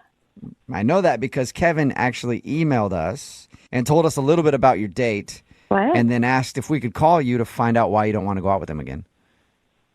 Really? He wrote into you guys. Yeah, he emailed us. It's a segment we do on our show. We do it all the time. It's called A Second Date. There are a lot of reasons why I don't want to go out with him again. Really? A lot of reasons? I want to hear at least a couple. Let's start with the beginning. He said that he thought you might not be calling him back because his car was like in the shop and you had to come pick him up. Yeah, I mean, it worked out. Like, I have a car. It was fine. I understand when people get in, like, accidents. Like, obviously, he didn't plan for that. Yeah. Hopefully, it's not, like, a thing that happens all the time, because then that's, like, a whole nother issue. Right. But what else did he tell you about the date? He said that you guys had dinner, shared dessert, and then you drove him back to his place. Yeah. And he tried to get a kiss, and you were just like, nope. No way. No way. See, and I thought that was mixed signals because you ordered dessert, which usually indicates you're having a good time and you want it to last longer. No, I just like dessert. Oh, okay. So you can sacrifice hanging out with a dude you're not that into for some chocolate. I get that. All right, so he wasn't so terrible that you couldn't eat dessert with him, is what you're saying. I could handle a couple more minutes. Okay. So what didn't you like about him then? It all sort of started when I picked him up. I was okay with picking him up, but when he got in the car, I could just tell that he was really frazzled. And I get it. He was just in a car accident, calling his insurance. Like, I totally am a human, and I understand that, like, that's really stressful. But when he got in the car, he said he was tired, and I was like, do you want me to take you home? But he just said no, and he just asked if we drove to the restaurant in silence because he was just going to take a little micro nap. Are you Take a serious? nap? He slept in the car while you drove to the restaurant? Yeah, I was like, you know what? It's when, like, fine, turn on the radio, like, let him zone out. Oh, my God. Totally get that. Then he actually closed his eyes, said, like, thanks, like, we'll catch up when we get to the restaurant. Shut up. I could not. What was going through your head when you're driving in the car with this sleeping stranger sitting next to you? It was, like, just really bizarre. Did he ever address it? Like apologize? Like, hey, I'm sorry that I took a nap. No. In fact, when we got to the restaurant, I put the car in park, and he just snapped right awake. And it was like, oh, here we are. And I mean, it was so weird. Like, he just was like this brand new, refreshed person after this 10-minute car ride and this little nap that he took. That's all the guy needed was a nap. Yeah, it's back to A little power nap, and then you're good. Yeah, I mean, we were having such a good time. Like, really nice, easy conversation. And then we ordered dessert. And right after we ordered, he said, I'm going to take a little nap again. What? At the table? What? At the table. Is he? Was he joking with you at that point? No, so I asked him if he was joking, and he said he wasn't. And before he even finished that sentence, he was curled up in a little ball in the booth in the back of the restaurant. Oh, my God. Like he actually curled up in a ball in the He booth? laid down. Pretty much. I mean, he wasn't sucking his thumb, but he was getting very comfortable. And he wasn't kicked out of the restaurant? I've done that a lot drunk, and they kick you out. Yeah, that's Probably because of the drunk part, Jubal. Oh, maybe. Okay. Yeah, not the sleeping part. How long was he asleep for? Like 15 minutes. But Wait, then so again, it was like they put the plate on the table, and he just snapped awake and was like ready to have more conversation, and I was just very confused. So you're sitting there twiddling your thumbs for 15 minutes. Yeah. And then he just goes back into talking about whatever you guys left off on? It was incredible. I have never heard or seen of, this ability to nap anywhere, but it happened on my date, and I don't know. I know the perfect way to figure it out, Denise. What's that? Why don't we just ask him? Because Kevin's actually on the other line listening to this conversation, and he wants to talk to you. Or sleeping through the conversation. Yeah. I don't... What? Kevin, are you there? Hi, Denise. Yeah, I'm here. Wake up, Kevin. This is not happening. No, it actually is. Denise, I didn't think you'd have such a big problem with napping. You can nap all you want in your room, on a couch, in front of the TV, but, like, on a first date, in a restaurant, in my car. But they're just micro naps. Like, the date wouldn't have gone so well if I was tired. What? Right. But I asked, in the beginning, I said we don't have to do this. Like, I totally, like I knew you were stressed out. I could see it. But we did go on a date. We had a great time on the date. We even had dessert, and I only had 2 naps. So this is all the time. You take naps like that all the time. Not when you're just stressed out about a car accident. They work really well. I'm actually surprised more people don't do it. I don't know why everybody finds it so funny. Kevin, are you saying that you don't find it strange that you took 2 naps on a first date? No, it's not strange at all. You're making this out to be a bigger issue than it really is. Look, a lot of people take micro naps throughout the day.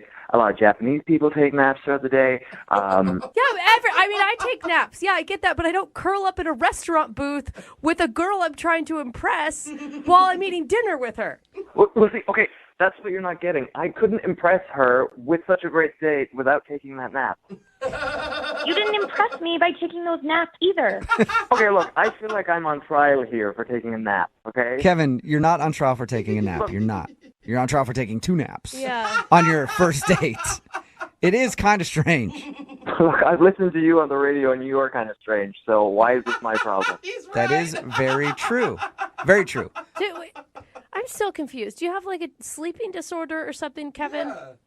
It's not It's not a sleeping disorder. You take naps throughout the day. It makes you more productive. Michelangelo painted the Sistine Chapel by taking naps, okay?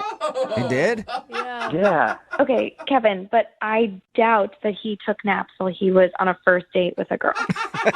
That's true. We don't know much about Michelangelo's dating experience. I'm sure if he did have a girl that he was dating, that he would have taken micronaps, and they would have had a great date. I will say, Denise, I mean, despite this odd behavior, which isn't really necessarily bad towards you at all, you had a great time. When he was awake, yeah. Okay, Denise, what about this? What if I can promise you that Kevin stays awake and you guys go out on a second date? We will pay for it. Are you going to come with us? No, I don't want to be around Kevin. Okay. But we will pay for a second date if you'll go out with him again. Kevin, can you stay awake? Yes, or we could take a napping date together. Oh, there you go. A little cuddle time. That's an attractive offer, but I think I like to go on dates where people stay awake the whole time and we don't have to worry about someone falling asleep. So Wait, I'm okay. I think you should take a micro nap and make that decision again. I'm okay. I'm okay with my sleep schedule. I'm like a grown woman who stays awake. When Are you the sure, sun's Denise? out. Denise, we could wait for like 10 minutes while you take a nap and sleep on it. Please, would you mind? Would you mind? Just so everyone knows what that feels like. No, I'm good. All right. Well, Denise, thank you very much. Yeah. Kevin, I'm sorry we couldn't get you a second date. It was worth a try. Or maybe warn people about your micronaps. Let them know what you're doing first. Or just learn how to stay awake for a 4-hour span. I don't know. You know, you guys are really missing out here. These micronaps are the way of the future. If you want to be productive, if you want to, bring your ratings up, you should probably try some micronaps. Hey, we'll try anything at this point. So, yeah, why not? You ever have one of those days where you feel like the world's just making you its personal toilet? Like it's a day after it had some bad Mexican food, and it just keeps dumping on you over and over and over again. Well, that's the kind of day that Kevin had when he decided to go out on a date with the girl that he wants to call today. Her name is Denise, I guess. Kevin, your email said that you had a terrible day when you went out with this girl. Oh, my God, the worst. I don't even know what happened, and I already feel empathy for you. Thanks. So tell us a little bit about it. What was so bad about your day? Okay, so leading up to the date, somebody rear-ended me. So I had to bring the car into the shop. So I didn't have a car to bring her on the date. Oh, that sucks. Okay. But she's got to be understanding of that. Like, you gave her a heads up, right? Well, yeah, I had given her a heads up, but it was, last minute, like 2 hours before the date. Oh, that sucks. All right. So running through my head now, I'm like, I look like an idiot because I can't bring her on the date. And that's what you want to be. You want to be gentlemanlike. You want to, chivalry. But at least it wasn't like you just didn't have a car and you forgot to tell her in 2 hours before. Like, oh, yeah, my bad. You got to drive. You were in an accident. Yeah, and if anything, it's got to be a good read on her personality, right? Because if she's a total a-hole about it, you probably know you don't want to date her any further. Well, yeah, that's a really good point because people also tend to judge you on first dates. Yeah. I mean, you're going out on a first date with somebody, that's always when they're looking at you most critically. Absolutely. So what else happened? I mean, was that the terrible bad thing that happened to you that day? Well, that was pretty bad because then I had to call her and ask her to come pick me up. Oh, all right. That's rough. So it started out being, hey, I'll pick you up at 7. And then it was, I got in a car accident. Can you come pick me up at 7? Right. And then how bad does it look if I'm opening the door of her car to, get her to say it? Yeah. Did you do that? Did you actually go and open her car door? Yeah, I did it as a joke to kind of break the ice. All right, that's funny. That's a good move, sir. Good move. She thought it was funny. That's good.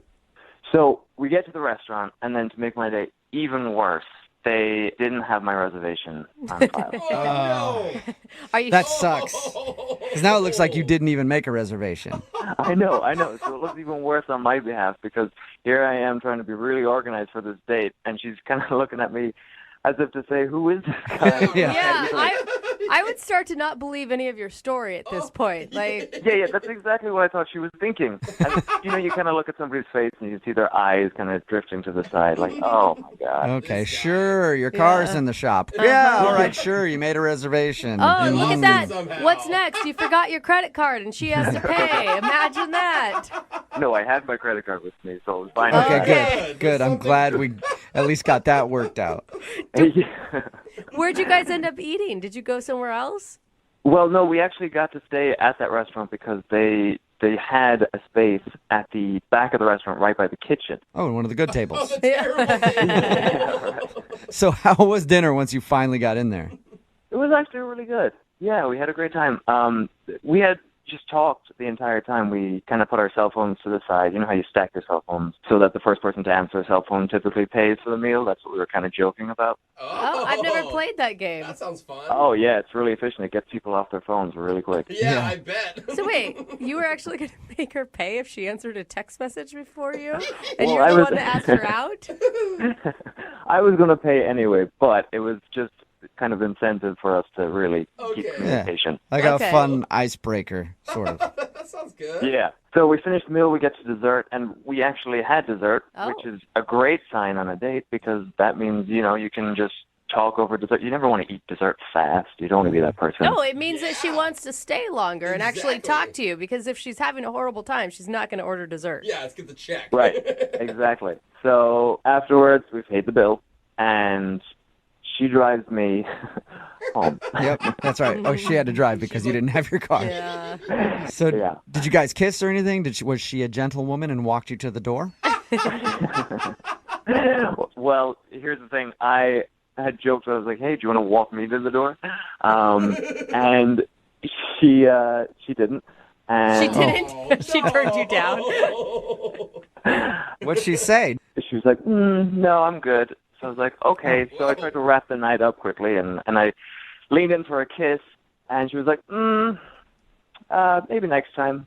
Yeah. You should have known when she said no to the door walk that she didn't want the kiss. Like, that's why she said no. Well, I was trying to compromise. I was like, we can stay in the car. So you ended with no kiss and her saying, no, I'm good, to walking you to the door. Sounds like she might have not been having as good of a time as you thought she had. I'm not going to lie. I felt like she was sending you mixed signals, ordering the dessert and then not going in for the kiss at the end. Yeah, that's what I thought. Why do you think she's not calling you back? Where do I begin? I guess you're right. There was a few things. Okay, well, we'll play a song, come back, and then find out if you got a second date or if you get ditched. All right, sounds good. Thank you. Hold on.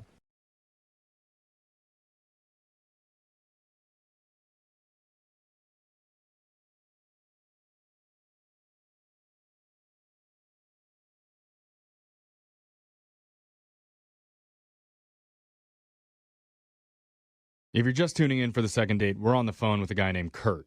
And Kurt is a big Star Wars fan. Yes. He made that very clear on his date with a woman named Megan. Oh my God, this intro has made his dreams come true. Because Kurt pretended to use the Force to open the automatic doors to the restaurant they went to. Smooth. Ordered the meal from the waiter in a Yoda voice. Not so smooth, but funny. And then, when the valet brought back the wrong car, Kurt punished him with a Darth Vader air choke. It's true. That's a thing I can do. Okay. Oh, maybe that one didn't happen. Man. But their date did end with a nice little walk before Megan started to feel a little bit sick, and he drove her home. Now Kurt wants another date with her, or else he's going to be flying Han Solo. Thank you. Oh, very nice. All right, we can end this second date now. I think we ended it on a positive. That's the biggest laugh the whole There we go. Yeah, I don't know if you're single, but it sounds like you're right up my alley there. That's right. Hey, Jeff. You get a date too, Oh my gosh. You know what, though? I will say, I think most women I know love a guy who can nerd out about something. Yeah. You know, and like it shows that you are interested in something, that you have your own thing, and that you're not pushing it on her. Like you were totally okay that she's only seen one movie. Yeah, again, thinking back, what could you have done differently? Maybe I came off as too much of a nerd, or some diehard Star Wars nerds get that kind of like creep rep, so maybe it was that. Yeah, well. There's a chance she could be a Trekkie, too. So maybe it's just like not reading the stars. Dare say that word. I know.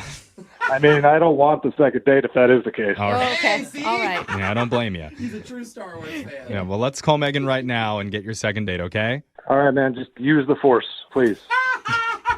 Never ends. All right. All Yeah, right. I don't know if it's a good thing to be forcing women, but I didn't mean that. I didn't mean it that way. okay. Yeah. I'll do my best. Okay. Okay, let's dial the number. Here we go.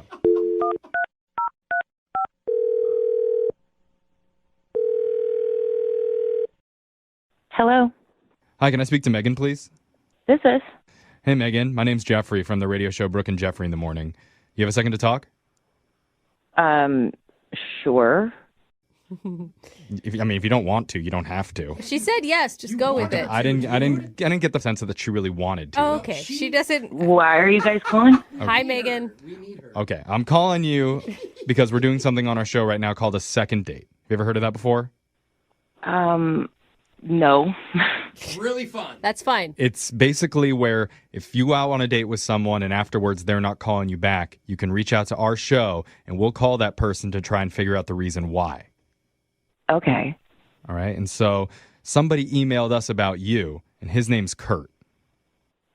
Oh, Kurt. You remember Kurt? Yeah. Okay. Not getting a lot of positive vibes. Nope. I know. It's just a little awkward. Okay. Between us right now, that's true. Yeah. Between you and Kurt as well? Yeah, I would say so. Okay. Well, I mean, he told us a little bit about the date that you guys went on, and it sounded okay on our end. Yeah, I mean, it was fine. He was a nice guy. Oof. Oh, that Fine hurts. and That nice hurts. guy. Mine's worse than bad. Is he just too nerdy for you? He told us about how he nerded out about Star Wars and, like, maybe went too far. Yeah, he said that he opened the doors to the restaurant using the Force and used a Yoda voice when he was ordering your meals. Well, I mean, he was a bit of a geek. But no, I mean, he was, like, funny-ish. Oh, wow. Wow. These are like The little dinner shots. was fine. Man. Yeah, he talked a lot about Star Wars, which was a little weird because I'd only seen one of the movies and I just didn't understand like half of the jokes he was making. But So is it just boring? Because it doesn't sound like you enjoyed it at all. And he thought you were laughing a lot and, Or at least pity laughing. having fun.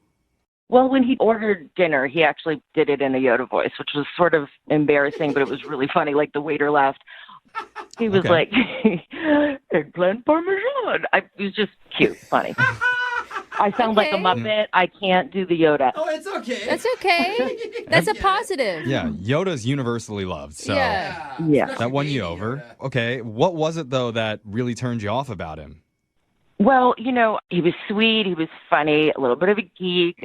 We went for a little walk, but then I kind of faked being sick. What? I had a feeling. Why'd you agree to the walk if you were just going to bail out like that? That's not cool. No, I mean, it wasn't my plan to do that at all. It was just that I got a little cold, and he was being a gentleman and offered his coat. Oh, yeah, that would make me leave, too. Screw that guy. I'm an independent woman. I can have my own coat. Yeah, come with an original move. It was really sweet, but the thing is that I put my hands in his pockets, and I noticed, I don't think he knew that he had a certain thing in his pocket and forgot to take it out. What do you mean? What? Did he have, like a lighter or something? He's a smoker and you didn't know it? No, it was like a false male appendage, if you will. What? I don't get it. He had like a rubber phallic. Toy? Oh, like the D. Yeah.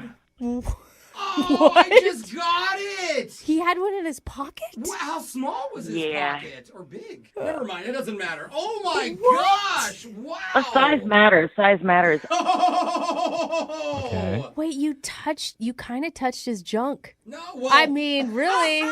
Yeah, you're making it worse. So what is the problem exactly? Oh my God. What are you talking about? How did you not scream out of surprise? I would have screamed. It's like having like a mouse in your pocket. Not a mouse. I don't even know what to like. You didn't ask him about it? No, this is so weird. Yeah, what are you supposed to say, Jeffrey? Well, how do you even know what it is? I'm a girl. I know these things. Yeah. All right, well, don't you want to know, like, at least why he did that? Not really. I think we should ask him. I definitely want to know. Dude. Megan, we've got to find this out. Yeah. Because he's actually on the phone, and he's been listening this entire time and wants to talk to you. Oh, my God, he is not. Yeah, Yeah. he is. Yes. Doing how are you, Megan? Oh, my God, Kurt, not the time. Yeah, How are man. you joking? Did Not you hear what the she time. found? Wow. I'm just trying to lighten the mood. Everyone's getting crazy. Oh, my Well, goodness. So, Kurt, let's first of all figure out, is it what we think it is that was in your coat pocket? No, I mean, I guess arguably it could be used that way, but What? okay, we've clearly established I'm a maybe way too big of a Star Wars nerd here, but it was just, I was going to do one more kind of Star Wars bit, and it was just it's a lightsaber, like a plastic rubber lightsaber, and A rubber lightsaber. I've never seen That's one what of I call it those. too, Kurt. Yep, exactly. Hey, honey, pull out your yeah, lightsaber. I swear, it was innocent. It was innocent. Wait a minute. Like a flimsy lightsaber? No, Megan, describe exactly what you felt. Was it smooth or did it have the... Was it all ribbed? What are you asking? It was smooth. It was smooth. Really? So, I mean, I had like 3 Star Wars jokes lined up just to try and break the ice. The Jedi thing, and then the Yoda thing, and then, I don't know, if like a bug flew by, I was going to take the lightsaber out and just kind of like hit it out of the air. Or take the what's? Oh my god! But I couldn't ask for the jacket back to do that once I gave you the jacket, so it just kind of fell apart, and this is just very awkward now. I thought that lightsabers, weren't they like a sword kind of thing? That didn't feel like a sword. I mean, I'm sure they have floppy lightsabers too, in addition to the solid ones. I Jeffrey, don't know. none of those things are floppy, Oh. okay? They wouldn't be much good. You would know, Brooke. I don't know. But so, I don't know, Megan, what do you think? Do you believe him? I do. I guess it kind of makes sense because you've got this Star Wars thing happening, but I don't know. I just don't get it. I'll admit that it's weird, and I definitely took it too far. I understand how it could have been perceived as something more phallic. Phallic, there you go. So, Kurt, could you show it to her? Could you show her your this personal is weird. lightsaber? I'm being serious, because that's the only way you can prove that that's what it was. Yeah, I don't think I want to see what's in his jacket pocket. I don't need to see that. Well, you got to know if it's a vibrating lightsaber or if It it's... kind of lights up. It kind of lights up, but it doesn't vibrate. Oh, cool. I haven't tried that. Shut up, Brooke. All right. Gosh, Brooke. Oh, my God. I believe you, Kurt. I actually believe him, Megan. I'm so All uncomfortable. right, well, at this point, I'd like to ask Megan, would you like to go out with Kurt one more time? We'll pay for it. Yeah, I'll pay for it. I think I'll be paying for it. Oh, now she sounds into it. No, she doesn't. I don't think that was a positive. Oh, okay. Yeah, I think he's being really sweet to call a radio station. So He likes you. I would say, yeah, if you could keep the lightsaber at home. I will leave the lightsaber at home. Hey, all right. Okay. You know, I don't know. I just really want to prove that it wasn't the thing you think it was. There you go. I don't know if I'll believe you on that one, but we can try one more date and see how it goes. Successful second date. Congratulations, Kurt. Thank you. You're like Skywalker.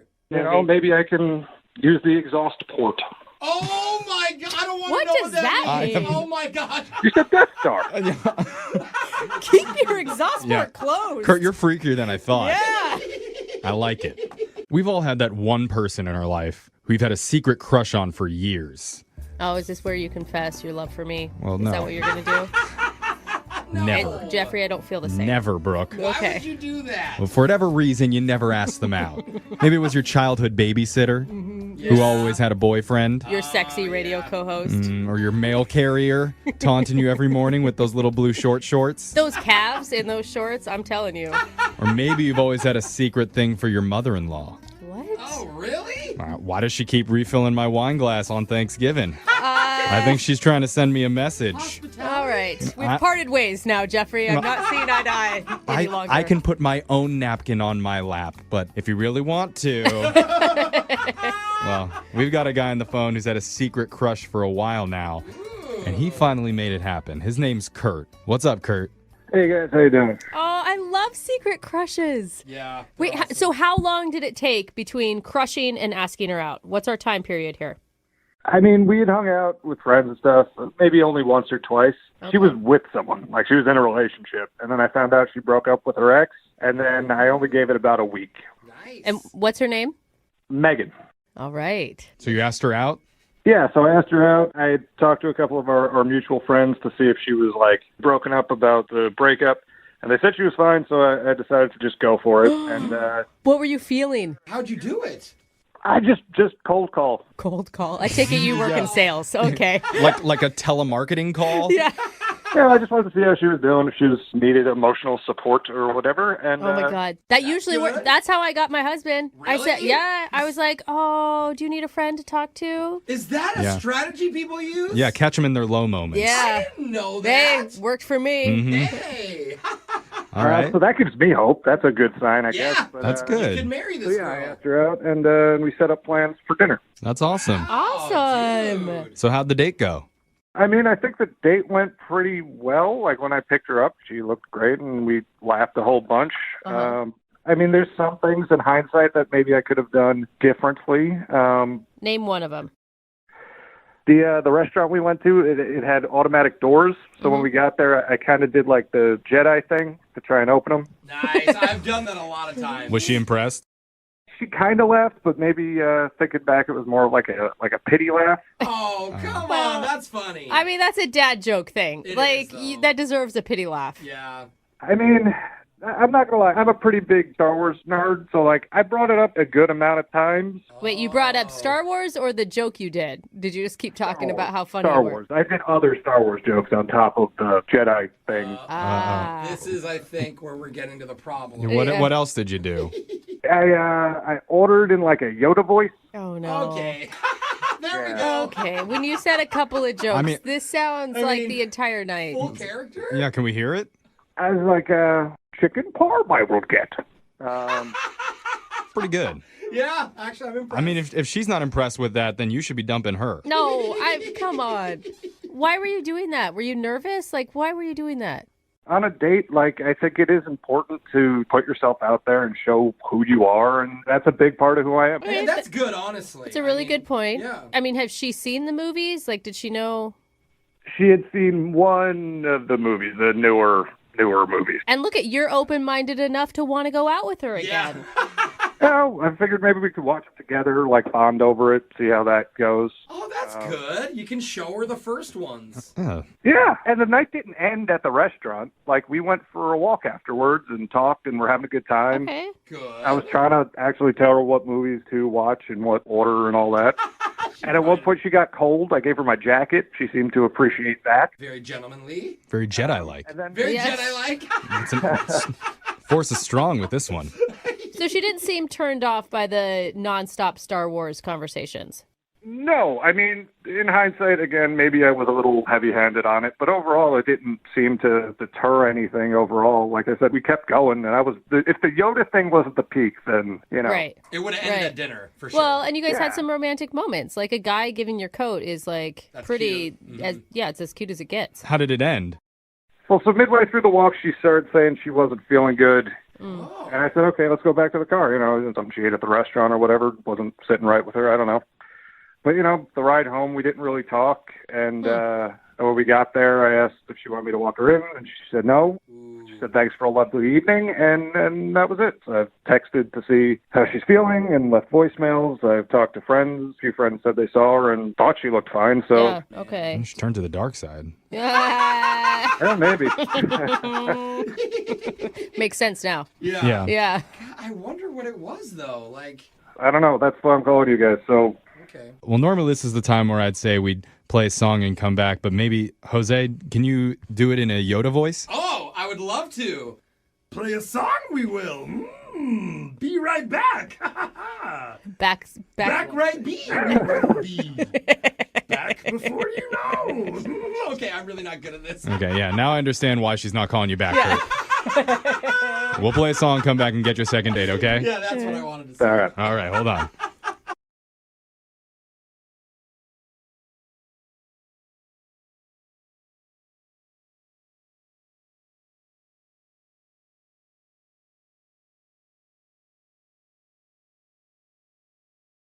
Are you single and feeling out of the loop? Put away that mouse and get out of the house. Join In the Loop, Seattle's brand new activities club just for singles. Go to intheloopsingles.com today. Moving 92.5. Brooke and Jubal's second date update. The girl that's on the phone to do a second date update today actually got stood up completely for her first date, but she feels like it might be her fault.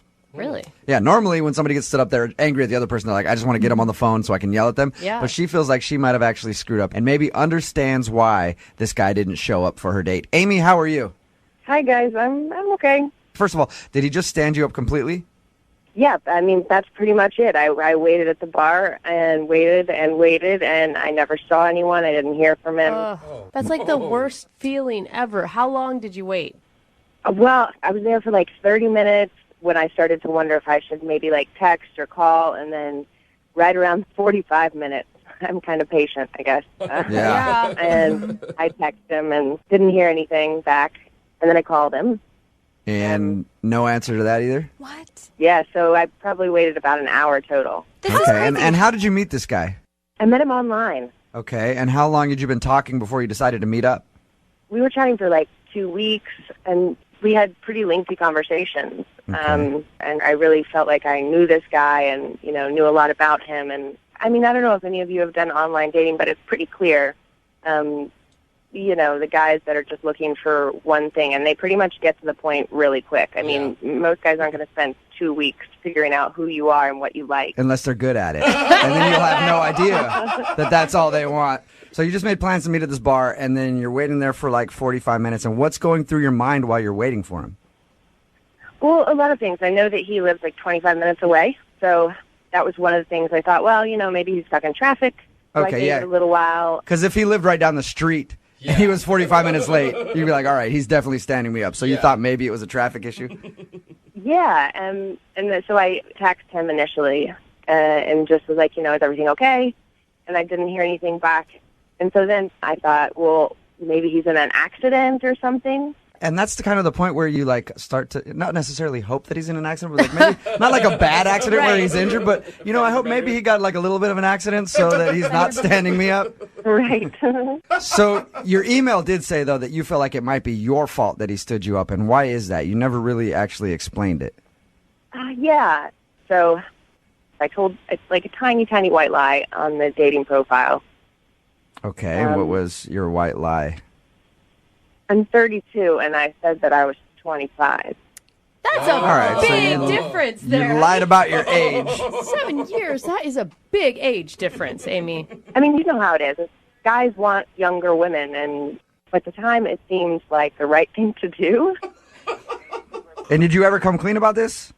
No, I have not come clean. So that's my thought, is that maybe he Googled me. Or Facebooked me, or so what? I mean, you've been online dating a lot. You said, what do you do when guys show up? They think you're 25 and you're actually 32. How do you break that to them?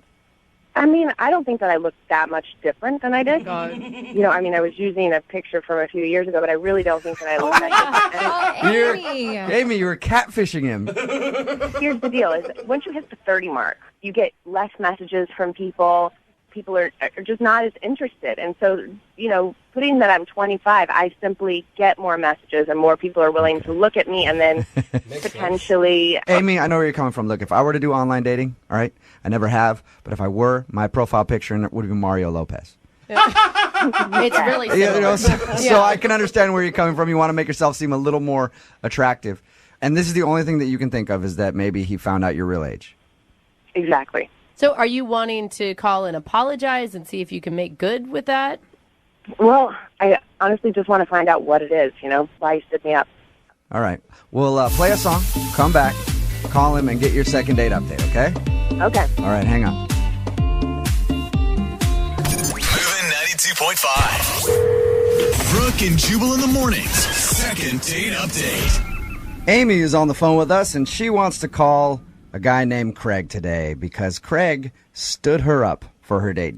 But Amy feels like it might be her fault because they met online and Amy lied about her age by 7 years. She's 32 years old, said that she was 25. She thinks maybe that he Googled her or maybe showed up and saw her and realized that she wasn't 25 and then just decided to split. She hasn't heard anything from him after waiting for like 45 minutes. So we're going to call, try to get him on the phone and see if we can find out if that's the reason. Amy, I was thinking about it, and I don't think that he stood you up because you lied about your age. You don't? No, I don't. Because if I showed up and you said you were 25 and then I saw that you were like in your 30s, I would have definitely stayed and came and talked to you.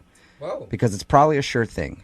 Because you're getting older and you're running out of time and you got to get it in while you can. You know what I mean? I know that it's probably going to happen with you. I'm with you, bro. Yeah, right? What is wrong with you guys? Nice. Okay. Well, I'm going to dial the phone number right now, see if we can get him on the phone and find out why he stood you up, okay? All right. All right, here we go.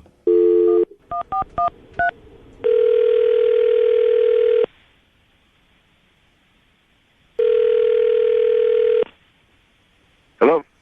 Hi, can I speak to Craig, please? This is Craig. Hey, Craig, how are you? This is Jubal from Brooke and Jubal in the Morning. Who? Sorry? Jubal from Brooke and Jubal in the Morning, the radio show.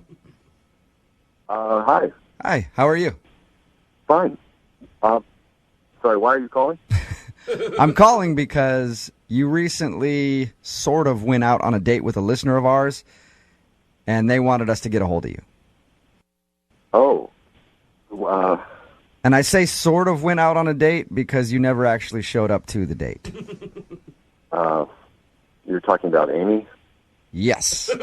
I am talking about Amy. She emailed us and told us that you guys have been talking online and made plans to meet up at a bar, and then you no-showed. I'm sorry, so she called you and wanted you to call me? Yep. Or... Yeah, because apparently you haven't answered any of her phone calls or texts or anything like that. Oh, okay, so she's upset about it? You know what? What? Well, we talked to her, and she's not really as upset as you think you would be if somebody made you wait at a bar for 45 minutes and didn't answer any text messages or phone calls from them. She just kind of wants to know why. It's really complicated, and it's not her fault. That's important for her to know. I should have texted her. Okay. Well, if it's not her fault, can you tell us what it is so that we can let her know? Because, I mean, you can imagine if you're in her shoes and you make plans to meet with somebody that you think is cool and then they don't show up, it upset you a little bit, even if you're not like outwardly upset at that person. I can imagine that. Yeah. Yeah, I could see how, yes. So could you do her that favor and let us know why you would stand her up? I mean, I had every intention of meeting her and going on a date as we planned, but I live in Puyallup, and I just couldn't go through with it. What? Because you live in Puyallup. Well, I mean, kind of. It's a long story, but basically a situation that just makes it very difficult. Are you embarrassed because you live in Puyallup? I'm more confused. You say you have a situation. I'd like to find out what that means, but I'm confused why you just mentioned the cities. Basically, I live in Puyallup, and I don't go into Seattle very much, ever. Okay? I mean, the last time I was there was probably 2 years ago. What? You know, and it's not that far away by distance, but for me, going into the city tends to stress me out, and the closer I got to Seattle, you know, kind of my fears were building and kind of started to overwhelm me. Wow. Is it the traffic? It's traffic. It's people. There's a lot of tall buildings, and that's basically a lot of movement. And I honestly don't know how you guys do it. Like, you walk down just a regular street in a city, and there's so many sounds. You don't know where they're coming from. Like, there's people everywhere, cars. Traffic alone is enough to just, like, freak me out. You know, there's people changing lanes, not even signaling. So many bad drivers. How do you guys even operate? So correct me if I'm wrong, Craig. It sounds like you were scared of the city. I'm not scared of it necessarily, but it just... He's petrified I'm not of it, scared of Jubal. it. Yeah, I'm just really, really frightened of it. He just breaks out into cold sweats, that's all. I don't have nightmares about it or anything. like it's not like a horror movie for me, but it's just a lot. I understand, and that's something that's hard to tell somebody before you've even had your first date. Yeah, I mean, like, what am I supposed to do? Text her and say, sorry, I'm scared of the big city. Just, I'm a little country boy, and I can't possibly drive in with all those cars and people. Did you see that giant Space Needle they got up there? You know what, Craig? I meet a lot of people like you after my comedy shows when I do them, like in Puyallup and stuff like that. They talk about the city of Seattle like it's foreign, like they've never gone there. And they're just like, I can't even drive in there because the traffic scares me and I hate going there. Anytime I invite friends from Tacoma, they're always like, oh, I hate coming to Seattle. Yeah. The traffic. And I'm all the sorry, parking. but he is playing such a victim role here when he's the one that stood this girl up and you never even sent her a text. Like, you could have made up any other excuse in the world. You didn't even have to tell her the truth. I'm not a liar. I didn't want to lie to her and also get into something else where, she didn't know the real truth. So I just figured it was easier to not, All right. But I do have to let you know that Amy is actually on the other line and heard everything that you just said. Hi, Craig. Oh, my God. Oh, my gosh. So I really wasn't sure why you stood me up, but I really never would have guessed that it's because you were scared of. Yeah, I mean, why would you go to that? I know, and I mean, why didn't you just tell me? You know what I mean? I waited there, and then I spent this whole time wondering, what did I do to make you stand me up? Because I really liked you, and all you had to do was, answer my text message or answer my phone call. I know. I just didn't know how to tell you. And Yeah, Craig. I mean, listen, Craig. Amy is a 32-year-old woman. Okay, she can handle the news that you have trouble going to the city. Amy's 25. Oh, did I make a mistake there? Yeah, she's 25. Yeah. I mean, actually, she's 32. Really? Are we talking about this? So I guess you both have something that you kind of didn't tell each other, right? That's messed up. That is messed up. I figure now you both can come clean about everything. Are you really 32? Kinda. Yeah, sorta. Kinda, sorta. Why didn't you tell me? Really, I just didn't think you were going to be attracted to me if I was 32, or you wouldn't have messaged me, or... Honestly, I thought you were a really mature 25-year-old. But I'm not. I have no problem with you being 32. It's a little weird that you lied to me, but I guess I kind of hid things from you, too. Yeah, and you made her wait at a bar for 45 minutes, Craig. True. So maybe give her a break on the age thing. Oh, my God. All right. Okay? Yeah. Craig, would you like a second date with Amy? I will pay for it. I don't know how it would work because I don't like to go to Seattle, and she probably doesn't want to come to me, and, it's kind of one or the other. I mean, at least we could meet in the middle, maybe, so I'm not always traveling, and maybe you could ride back with me sometime, and you'll be with me, and you'll be safe. You'll be safe from big, scary Seattle. You won't, oh, my God. You won't get robbed, Craig. Yeah. So what do you think? Can you guys find a way to make this crazy long-distance relationship of yours work? Long distance. Craig, have you ever been to the metropolis called Renton? Yes. Yes, you have. Okay, so you know where that is. What if we have you guys meet there? That should be fine. Okay. I can deal with that, yeah. Craig, it's a city that Craig can handle, and Amy, you know where that is. You don't mind traveling? Not at all. Not at all. Okay, perfect. Yeah. Then congratulations, you guys. You got your second date, Amy. Well, first date, I guess, because you never showed up on the first one, but whatever. Right. I'm super excited. Yeah. I promise I will be there, and if I'm not there, then I will call. Okay. I promise I will be there unless the parking lot is full. Too many people. Brooke and Jubal in the morning.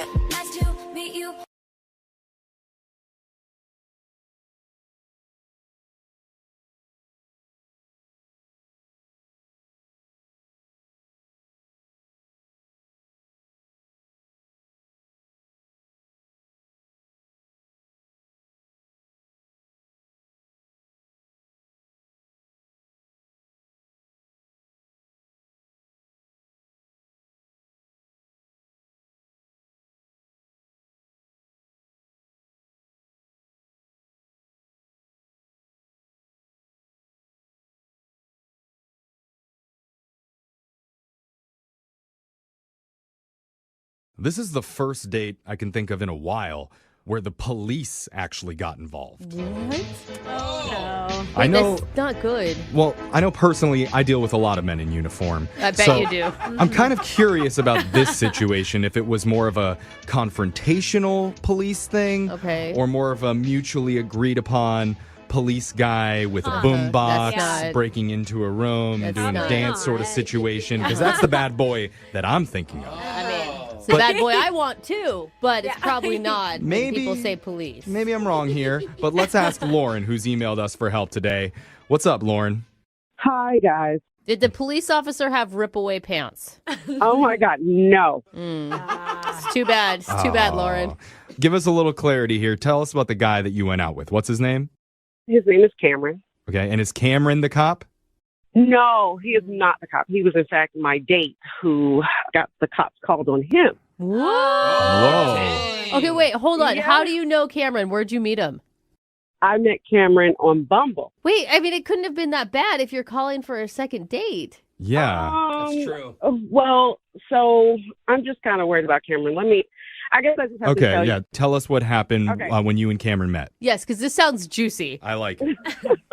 We talked for a while on Bumble, and like all good things. I enjoyed the conversation, and he was a foodie like I am, but he liked weird food.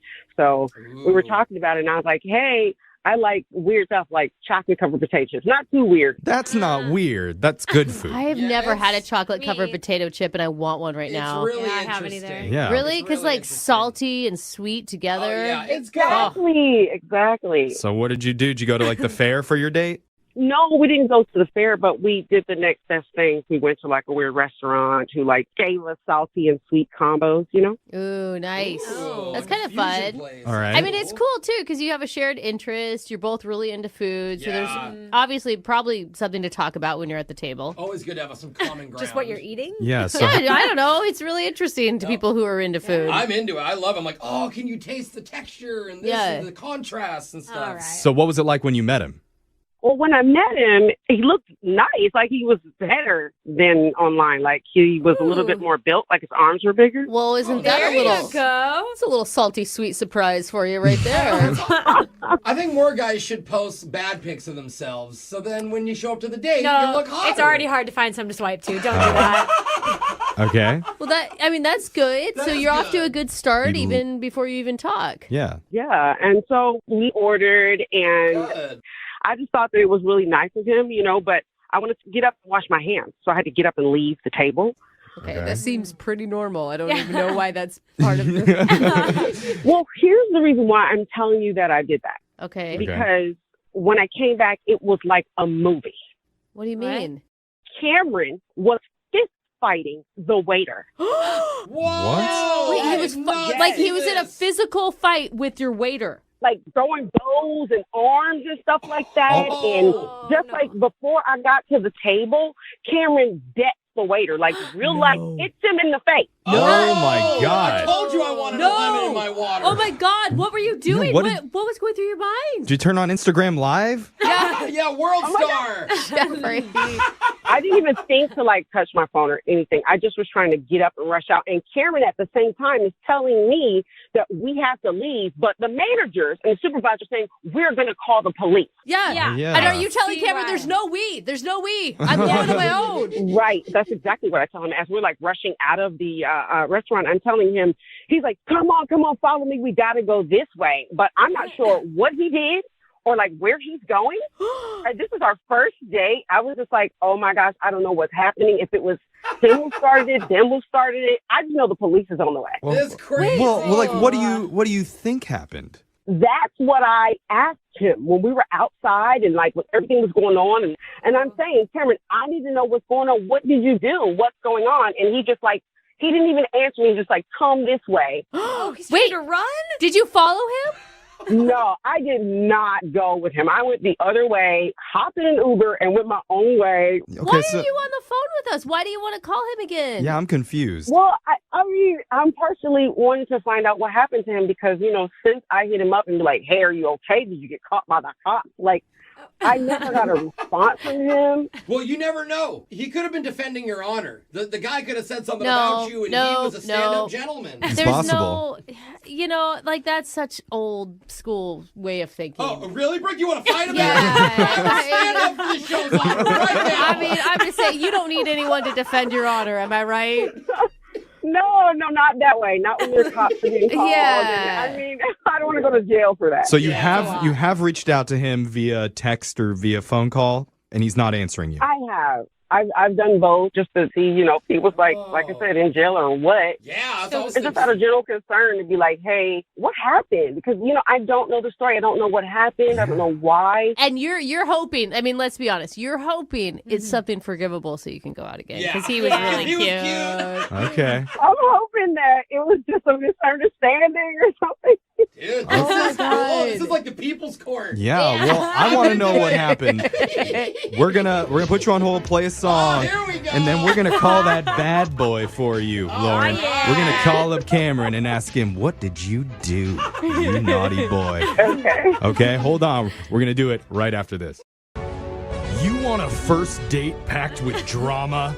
Filled with chaos and intensity, you came to the right place. Oh my God, you're so right today. That's not even an oversell. Because one of our listeners, Lauren, went to a restaurant, and without warning, she excused herself to go wash her hands. Wait, that's not the dramatic She part. adjusted the left faucet and then the right one till she found the perfect temperature, wrong- and those germs on her hands didn't stand a chance. That's not why it they were losing was madness.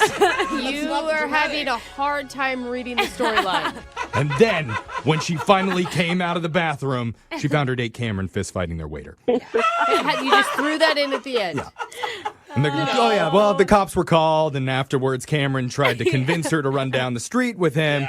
She said, no thanks, I don't want to do that. But now she's curious, because after the date, she's been trying to get a hold of Cameron to figure out what happened, what caused that fight, and he's not responding. So she's hoping that we can step in and figure out those answers for her. Isn't that If I right? had a nickel every time someone fist fought the waiter, Yeah. I mean, I'd be a millionaire. Honestly, I am so invested in this. It's been a long time since I've been this excited about calling someone. It's pretty good. I mean, and the thing is, there's not a lot on the line for you, right? Like, he either turns out to be a total jerk, which good riddance, or he turns out to have a great excuse and you get to go out again. Okay, but he's not a jerk. I had fun with him for at least half an hour before all of this happened. Yeah. So He went a full 30 minutes without fighting somebody. yeah. He's a pretty good guy. Without punching one waiter in the face. That's You're pretty right. cool. You're He right. hit a busser, but it wasn't the waiter. Yeah, I mean, let's give him some credit. All right, so I think we're ready to give Cameron a call. Are you ready to do this, Lauren? I am ready. Okay. Oh, good. Here we go. I'm going to dial his number right now.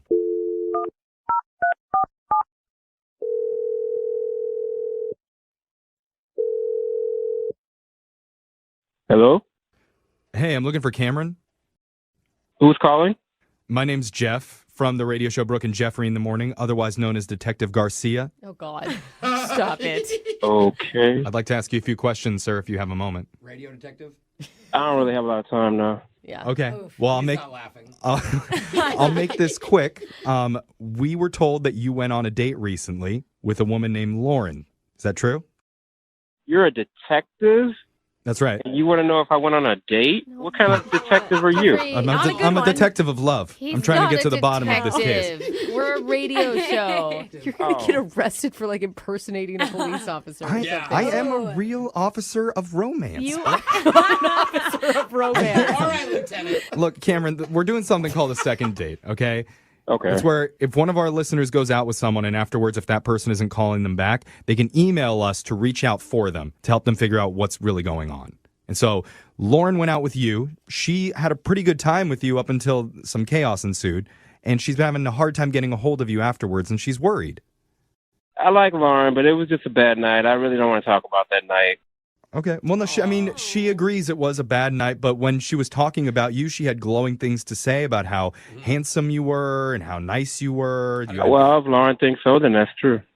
Okay. I mean, honestly, Cameron, from the time that we've talked, you sound like a nice guy, and I'm sure it was just a misunderstanding. Yeah.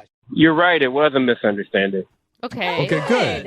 And that's what we're trying to do here. We're trying to clear the air. And I think Lauren is like open to hearing what happened. I mean, she's very confused, obviously. Can you imagine being her, like coming out of the bathroom and seeing your date fighting the waiter? Well, I'm sure you can imagine it. He was there. Well, I'm just saying from her perspective. He was really involved. I mean, like, you knew what happened. She still has no clue. Can we ask?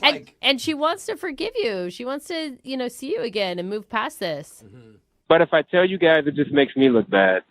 Well, we already think you're a guy who got in a fight and ran from the cops, so...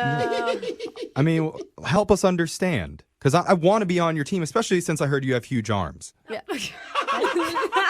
Here's the deal. I was talking to another person at a different table. The waiter came right up in my face, directly in my face, and rudely told me that I was supposed to be on a date with someone else and that he thought it was rude that I was trying to give my business card to another person at the next table. Okay, well, is this other person that you were talking to, are they a woman? Yes, I gave her my business card. I'm a trainer. So wait, so the waiter was interfering because the waiter saw that you were on a date, Yes. thought you were trying to hit on another woman, and was trying to put a stop to it while your date was in the bathroom? Yes, and he was arguing with me. He was saying, "Oh, you're not doing business," and you're not. He was basically right in my face after I told him to move on, and he was very rude, and he was a little aggressive. Why would he care so much? Well, same thing, though. I mean, he thought he was sticking up for her. Did you know the waiter? Did the waiter know? I don't know. I didn't know that guy. So wait, I used to be a server, and I'm a very chivalrous man. But how does that lead to punching? Like, I still don't understand that. Like, you can be rude to someone He was directly in my face. I told him several times to get out of my face, and he kept coming at me, so he ended up on the floor. Sounds like you both are kind of that escalated. Yeah. Oh, jeez. Okay. Did you tell Lauren any of this? No, I didn't tell her what happened because I knew that if she saw I was trying to give my number to this hot blonde, that she would take it the wrong way. The same way the waiter blew it out of proportion. Okay, so did you just say that she was hot blonde? Why didn't you slip that one in there? She was good looking, but that's not a crime. I have a lot of clients that are good looking. So you're saying you weren't asking the other woman out or trying to give her your number. It was totally professional. No, it was professional. I have a lot of good-looking clients. You can check my website. Okay. I mean, all right. I'll hire a trainer that has good-looking clients. It means that they're training right, you know? All right, well, You make me look like that. Cameron, I really appreciate you opening up and telling us your side of the story. I would really be interested to hear if Lauren believes you, because I didn't tell you this, but she's actually been on the other line listening, and she wants to talk to you. What? Yeah. That is a crock of Whoa! Oh, coming in hot. What are you talking about? I cannot believe that is his excuse and that he didn't tell me. So basically he was trying to talk to another chick and somebody busted him and he punched somebody. Like, see, I knew you'd react like this. Most women wouldn't understand that this is what I do for a living. I'm a trainer. I have a professional website. I have a website. Yes, I have the most attractive clients out of all the personal trainers in the entire country. But in the 2 or 3 minutes that I went to go wash my hands is not the time for you to talk to another female. Like, I don't blame that waiter. Maybe I should date his because he's got my back. Maybe. Hey, I don't think the waiter was dateable because he's in the hospital still. That is not something to brag about, Cameron. Hold on, we weren't there. We don't know. This girl could have literally turned and said, excuse me, are you a trainer? I mean, the guy's probably fit. Who does that? I'm Anytime you see actually arms, with right? Jose on this one. Jeff does it. Yeah, those arms, he must be a personal trainer. Wow. If he was, I told him to remove himself from my face, and he refused to. I will say that the timing was bad, and I don't approve of the punching part. Okay, the punching part I'm not into. But the passing his business card to a potential client. No, you don't do that. Why did he wait till I went to the bathroom to talk to her? It's a good point. Cameron, what do you have to say? Well, the story is as I said it. I was trying to get a potential client. Okay, so wait. Here's why I believe him. And then he got up in my face. He didn't know she was on the line. He told us this story, literally had no idea she was on the line. So he is telling the truth, in my opinion. Okay, here's the question that will find it out. Okay. All right.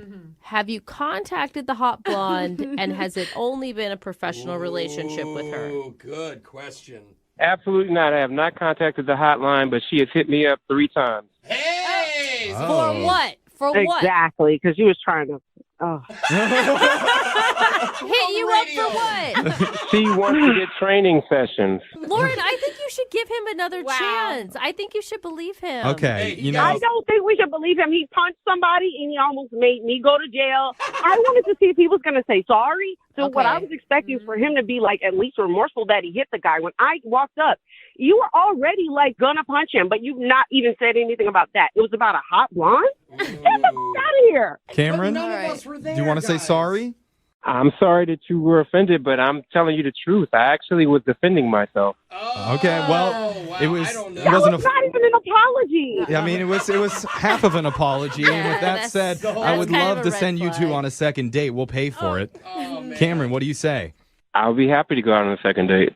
Oh. See? Okay. He does like her. I think maybe he wants the personal trainer even. Yeah. I did not say that. I don't mix business with pleasure. Oh, okay. Oh, is that a challenge? Well, he is interested. Lauren, give him another shot. Hell no. Oh. Yeah. It's all right. You set your boundaries. No, he's He got a crossed hard them. body but a soft heart. All right, well, Lauren, I'm sorry, but Cameron, I'm going to need your number, okay, bro? All right, I want to bulk up, that's all. I got you, bro. All right, nice. I'm going to fight somebody. Are you single and feeling out of the loop? Put away that mouse and get out of the house. Join In the Loop, Seattle's brand new activities club just for singles. Go to intheloopsingles.com today. Moving 92.5. Brooke and Jubal's second date update. Everybody has their type when it comes to dating. There's some guys that like blonde girls, some guys that like brunettes, some guys that like women whose hair is graying and needs to be dyed to be blonde or brunette. Sort of like Henry, who's on the phone with us right now. Henry likes the old ladies. At least that's what his email said. Henry, how you doing? Doing all right. How are you? Good. So your email said that you like elderly women, huh? Not elderly. Just older women. Yeah. Like, how old are we talking? Like, 15, 20 years older than me. Yeah. Whoa. That's older. You're like the opposite. I like it in the other direction. I like 15 to 20 years younger. Oh, gross. So why do you like the older women, Henry? Just more stuff to talk about. Not a lot of talk about school and what you're going to do. And and they can... they pretty much, mostly they've figured out what they're doing. Right. Yeah. And they can educate you on things like the Great Depression or any wars that they may have lived through. How old are you, Henry? I'm 22. You're 20. Wow, you are young. So you like to go out with women who are in their 40s? Yes. Okay. Tell us a little bit about the girl who you want us to call today. Well, I shouldn't call her a girl. The woman who you want us to call today. Her name is Jody. Okay. We met at a gardening expo. Oh, my God. You are trolling places like the Garden Expo for old ladies? Well, it's harder to meet women that are older than I am. And, this is a place that I've found works. Did you go to the Garden Expo to specifically find a woman, or did you happen to be there hanging out? No, I go there. I don't go there just to, troll for women. But, I mean, I look around and I try to meet people, maybe strike up a conversation, go out, maybe have a romantic time. So how does one hit on somebody at a gardening expo? Take me through that. Well, she was standing there looking at an exhibit, and I saw her. I walked over and said, "Hi, my name's Henry," and she introduced herself, and we started chatting. Okay, and you asked her out right then and there? Not immediately. Okay. We walked around and looked at some different stuff, and then I did ask her if she wanted to go out. And what was her response? Because I just imagine, how old is she again? She's 44. 44. You probably look 22, right? I have a beard. Okay. That gives you a good, 3 extra years. Yeah, but I think that, hey, if I'm 44 and a 22-year-old girl asks me out, I'd be excited about that. I think that women would probably feel the same way. Like, ooh, this little 22-year-old wants a piece of mama. What did she say? She looked flattered, and she gave me her number. Nice. And I told her I'd call her. You got to call her, by the way. Can't text her. You actually have to call her. She's not going to be texting. And it's a landline at her house. That's funny. So what did you guys do when you actually went out? We had some Mexican food. All right. And we had a good time.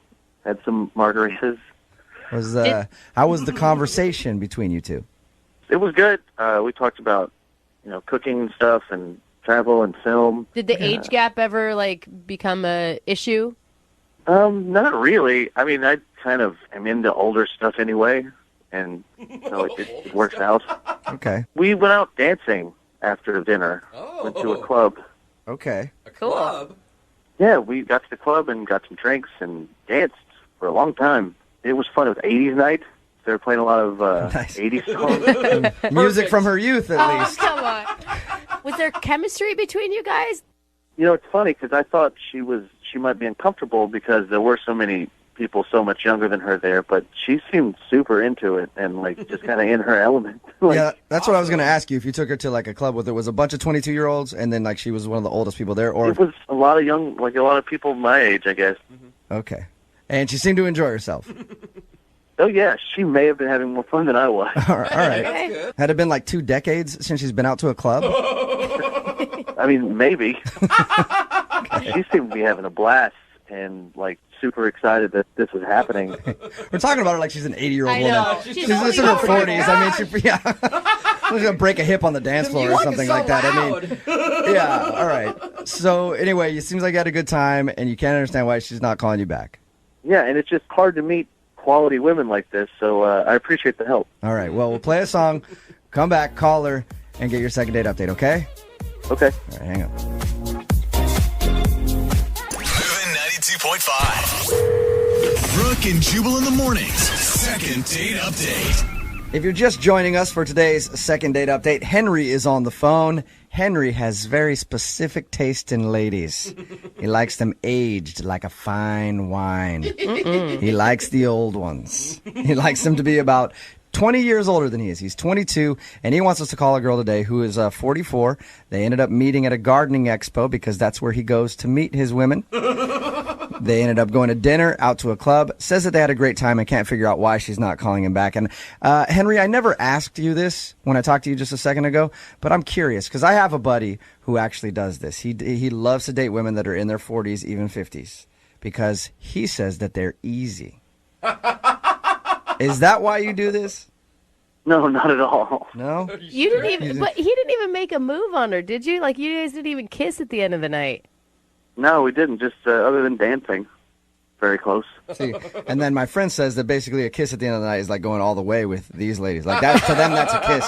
So I'm surprised that you didn't get any. You know, because their time's running out. They got to get it in while they can. Especially with the young stuff. Yeah. I just really enjoy the conversation. All right. Okay. I know you guys are like laughing and joking about this, but I like older women because they're very attractive to me. And they're just more mature, and they have more to talk about than, I guess, what the latest Kardashian episode's about. See, I'm the opposite. I like younger women because they're less mature and they haven't been completely ruined yet by another. So I like to be the guy that just ruins their life. You sound like you're horrible to date. I am. Sounds about right. I actually am, so that's cool. All right, I'm going to dial the phone number right now, see if we can get her on the phone. You ready? Yeah. Okay.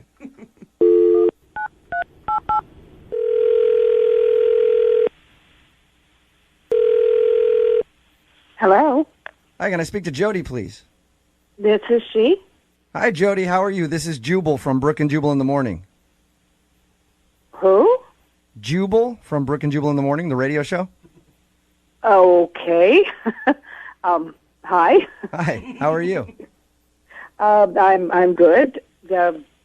What can I do for you? Well, I'm calling you today because one of our listeners recently sent us an email about you. They did? Yep, they did. His name is Henry, and you guys recently went on a date. Okay, yes.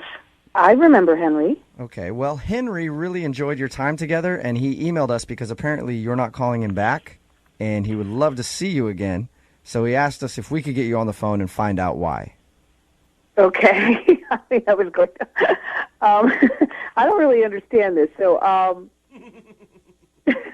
It's a segment that we do on our show called the Second Date Update. Basically, if a listener goes out with someone and then gets blown off, they email us to see if we can get that person on the phone and ask why.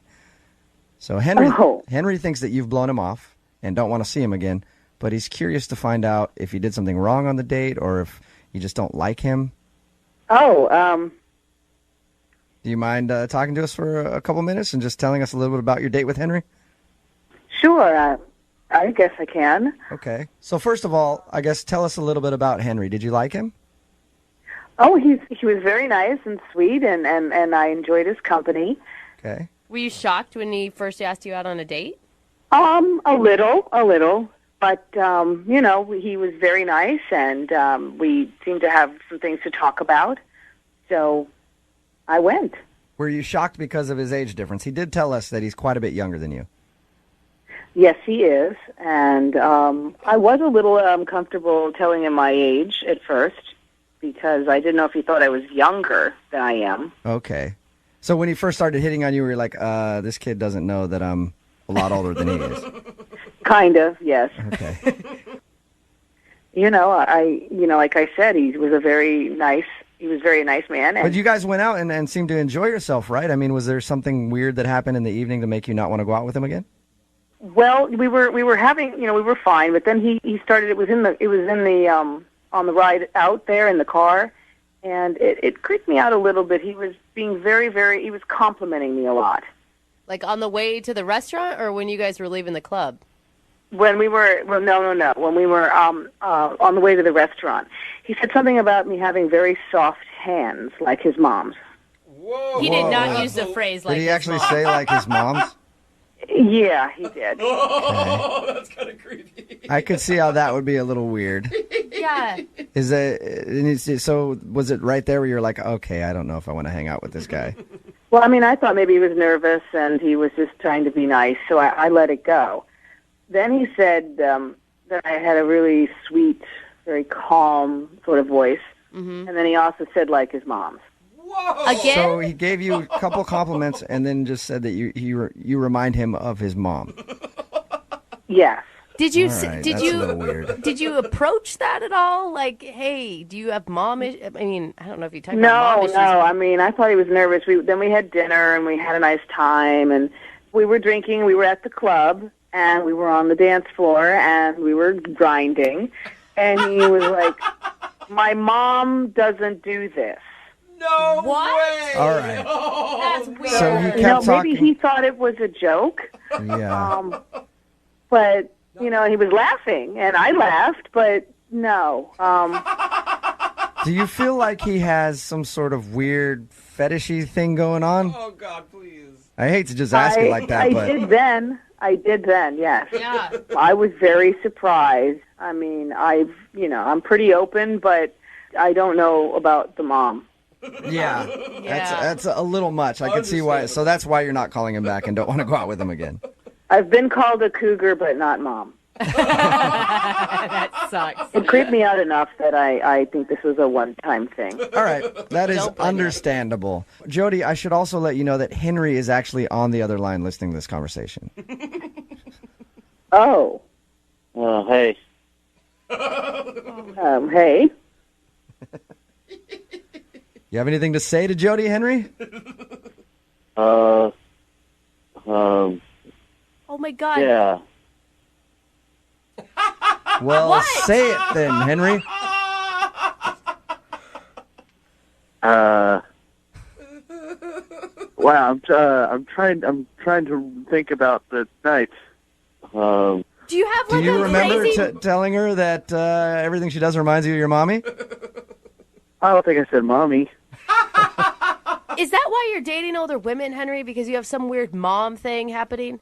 No, I was just trying to compliment her, and sure, it sounds weird now, but it didn't then. No, it did sound a little strange. It sounded weird.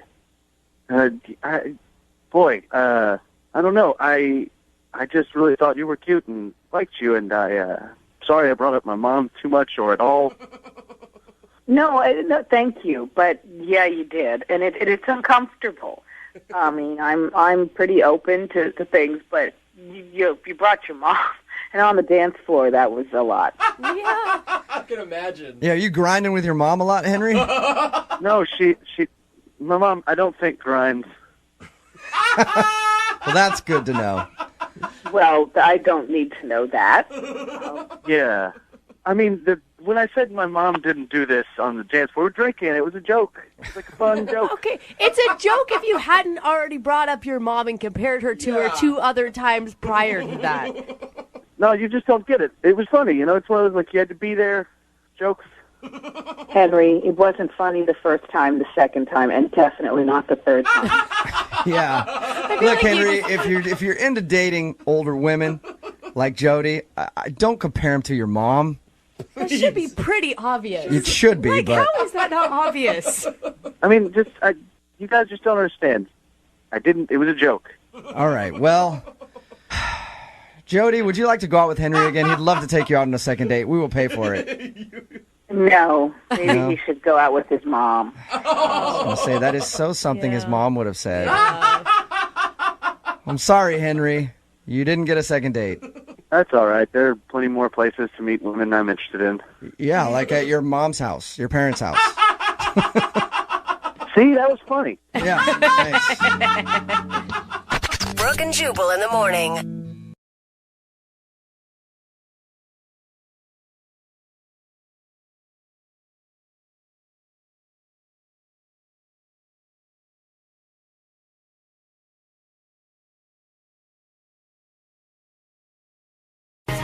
Moving 92.5. Brooke and Jubal's second date update. A lot of times when you do second date updates, people have no idea what they've done wrong on their first date, or they leave out a very important detail in the story that they're telling us, something that they don't think is weird, but their date certainly thought was. Well, today's second dater knows exactly what he did wrong on his first date. His name is Tuggy. Tuggy, what's up, man? How are you?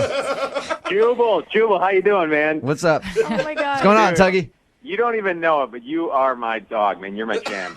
You're my jam. Thanks, Tuggy. Tuggy, do you introduce yourself as Tuggy, or is this just a nickname that you use because, you know, you and Jubal are obviously bros now? Well, I mean, we're obviously bros, but yeah, I mean, my buddy gave me that name in 8th grade. It's kind of a long story, but yeah, my real name's Daryl. All right. It's always interesting. It's a long story. They call me Tuggy. I don't want to know that story at all. Nope, especially in 8th grade. So the girl that you want to call today, tell us a little bit about her. This chick I met on plentyoffish.com. Nice. And so, like, I meet this chick. Her name's Megan, and I thought she was cute. Her profile checked out.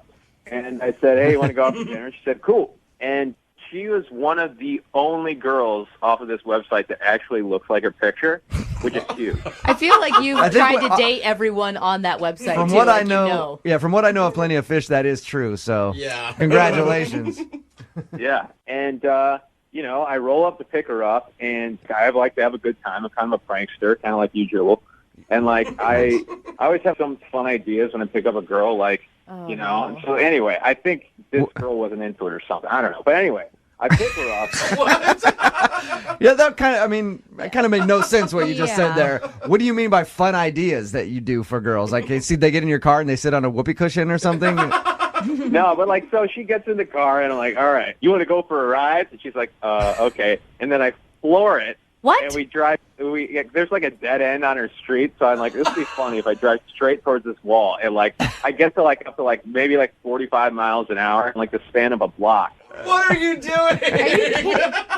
And I'm headed right for this wall, and she's screaming. And then, of course, I mean, I stop right before the wall. I'm not going to kill us all. And good. And she was really angry. Yeah. She just met a guy named Tuggy and gave her address out. It was her first mistake, and now she's in a car with him. This is so wrong on so many levels. What did she say after you pretended to slam into a wall? Oh, my gosh. She like gathered herself, and she said, what the hell was that? And I said, well, I just thought it'd be funny. Oh. Oh, terrible answer. Yeah. No, I like a man to wait until the second date to endanger my life, or at least, 30 minutes into the date. I mean, I guess, but it's like, if you're not up for that kind of humor, then I don't know if you should be dating Tuggy. Yeah, then you don't deserve Tuggy. All right? Has this worked for you before? Have you tried this Not trick? this one. No, the last girl I dated for about 2 weeks, when I picked her up, I immediately locked the doors, and she thought that was pretty funny. That is so creepy, Tuggy. That's awesome. Just staring at not funny. Tuggy, I like your dating style, man. We're 5 minutes into this date, and I'm already thinking that she needs to file a police report. Tell us what happened on the rest of your date. Well, so then we go very slowly to dinner. I'm following the speed limit. And we get there, and I'm like, cool. And then she says, oh, hey, a friend of mine works across the street at this other restaurant. And she's like, you mind if I stop in? I'm like, no, fine, that's cool. So I'm waiting in the parking lot for like 15 minutes while she's in this other place. And I'm like, well, what the heck, what's up, And so I I go across in this other restaurant, and I say, and I'm looking for her, and I can't find her. And I said to like the hostess, "You see a girl that looks like this girl?" And she said, "Yeah, some girl came in and just asked to use the back entrance and left." Oh, no. So she ditched out the back door of another restaurant to try to get away from you, Tuggy. Yeah, so she bolted. So what do you want to do today then? You want to call her and find out if she'll go out with you again? You want to call her and apologize? What is the point? Yeah, I need you guys to make it all right. I need my bros to don't. kind of make it all right. Tuggy, Smooth it out, huh? I mean, do you feel any remorse, Tuggy, for making her feel uncomfortable or unsafe? Yeah, I obviously came on too strong, and it's like I want her to know that I can take it slow and not be crazy right off the bat. I don't believe Laugh you. at the end. I don't believe you All right. at all, though, Tuggy, is Here the we problem. go. Tuggy, we're going to play a song. We'll come back. We'll call her, see if we can get her on the phone and get your second date update, okay? Oh, sweet, thanks. All right, man. Just hold on. Moving 92.5. Brooke and Jubal in the mornings. Second date update. You can usually tell a date has gone bad when the person you're on a date with makes an excuse to go in another restaurant and then runs out the back door, never to be seen or heard from again. It's usually a good indicator. Yeah, Tuggy had that happen to him on his first date. If you're just joining us for the second date update, Tuggy is on the phone. His real name is Daryl, by the way. Tuggy is not his given name. But he met a girl named Megan on Plenty of Fish. He's a bit of a prankster, I guess, and when he picked her up for the date, he pretended like he was going to slam the car into a wall. What a joke. Gotcha. To scare her. It worked. It scared her. But she didn't seem very happy about it. They didn't even make it into the restaurant they were going to because she made an excuse to go across the street to another restaurant, said she had a friend that worked in there, and then bounced out the back door, Yeah. and he has not heard from her. Tuggy, I was talking to my producer, and he says that you tried to text her about 20 times since your date. Oh, Yeah, well, I wanted to apologize, man. I think I scared her, I wanted to say sorry. Yeah, I think that says more than I'm sorry. Yeah. 20 times an apology? That's a lot to text somebody, man. She was really scared. Yeah. And Tuggy, don't you think she should have been? Well, no, she should have been scared if she didn't get it was a joke. Like, if you don't get it's a joke, yeah, it's really scary. That's good logic. But you told her it was a joke after, so she should probably lighten up a little bit, right? Yeah. Yeah, we smiled and laughed when she got in the car, so I thought, okay, now's a good time for a joke. And you're hoping to get a second date, or you just want to call and finally talk to her and apologize?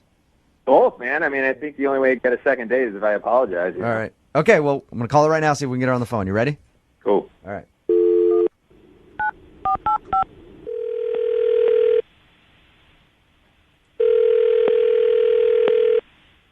Hello, Hi, is Megan in? this is she. Megan, this is Jubal from Brooke and Jubal in the morning. I'm moving 92.5. How are you? Sorry, who is this? Jubal from Brooke and Jubal in the morning? Nothing? No, I know who you are, but Oh, nice. Okay. um, I'm calling you because you recently went out with a friend of our radio show on a little bit of a date. His name's Tuggy. yep, kind of an unforgettable dude. Tuggy liked you a lot. He emailed us and wanted us to call you and ask why you won't get back to him. Didn't seem like he liked me. I was not getting that vibe. Oh. He basically almost killed me. Yeah, he told us about that. He feels bad. Oh, good. He feels bad. I'm glad. He also told us how you ditched him and made an excuse to go to another restaurant and then ran out their back door. Was it that bad? Yeah, some of my finest work, actually. I saw the nearest restaurant. I was like, I know someone that works there. Bye. Do you regret maybe giving a guy named Tuggy on the internet your address to pick you up? I didn't. No, his name was not Tuggy when we got together. His name was Daryl. I gave a Daryl my number, and a Tuggy showed up. Oh, that sounds like the start of a very, very, very bad story. And I guess it was for you, Megan. Please, from minute one, this guy was a clown. I was like, I can't do this. Can you explain the date in your words what happened? Because the way that he told us, it didn't sound, I mean, obviously his little stunt sounded like a big deal, but everything else sounded okay. Honestly, we weren't on a date that long. He picked me up. I said, nice to meet you, Daryl. He said, call me Tuggy. I was like, okay. It basically got worse from there. then he drove as fast as he could and slammed on the brakes right before hitting a wall. He's like, it was a joke. It was a joke. I'm like, that. I don't know in what world that's a funny joke. Then he drove really slow to kind of like really stick it to me. Like, is this slow enough for you? Oh, my God. Then he's condescending on top of The it. jokes continue. Wow. As you have whiplash in the passenger seat. Yeah, very funny. Just, I was in stitches. Sounds like it. He is driving down the street, and then he's like, if you don't think that's funny, I can do impressions. And then basically started, like, barking like a dog and then was behaving like a sheep. And I was not reacting at all. Well, they're impressions, yeah. It's They an are. impression of a dog and a sheep. Animal noises. That is, I would be scared. I would think I had just gotten in a car with a psycho killer. I mean, It was a joke. It was just a joke. Megan, that's Tuggy. He's actually been on the other line listening this whole time. God, why would you do that? I just told you that this person, I don't want anything to do with him. I don't understand why you would put me on the phone with him. Man, why do you make me out as like some sort of serial killer? All I just wanted to do was have a good time, you know? It's like Your idea of a good time is near-death experiences followed up by acting like a jack. That sounds like fun to me, Tuggy. And it sounds like a perfect recap. Honestly, even if we if hit there's a that girl wall- out there that likes almost dying and then getting barked at, good luck to her. we didn't almost die. Even if we hit the wall, we were just like maybe had like a broken wrist. Oh my God. How comforting. Good for you. You know, listen, I am seriously sorry. I know you were scared, and that's not what I was going for. You know, I just got the vibe that you would be into some sort of practical joking, and like, you know, I read the situation wrong, and I'm sorry. That's what I wanted to say. Why do I feel like even right now you're joking? I mean, within minutes, I felt like my life was at risk, and I found you completely off-putting. I don't know anyone that would enjoy what you were doing in your behavior. And Is he barking? I can't.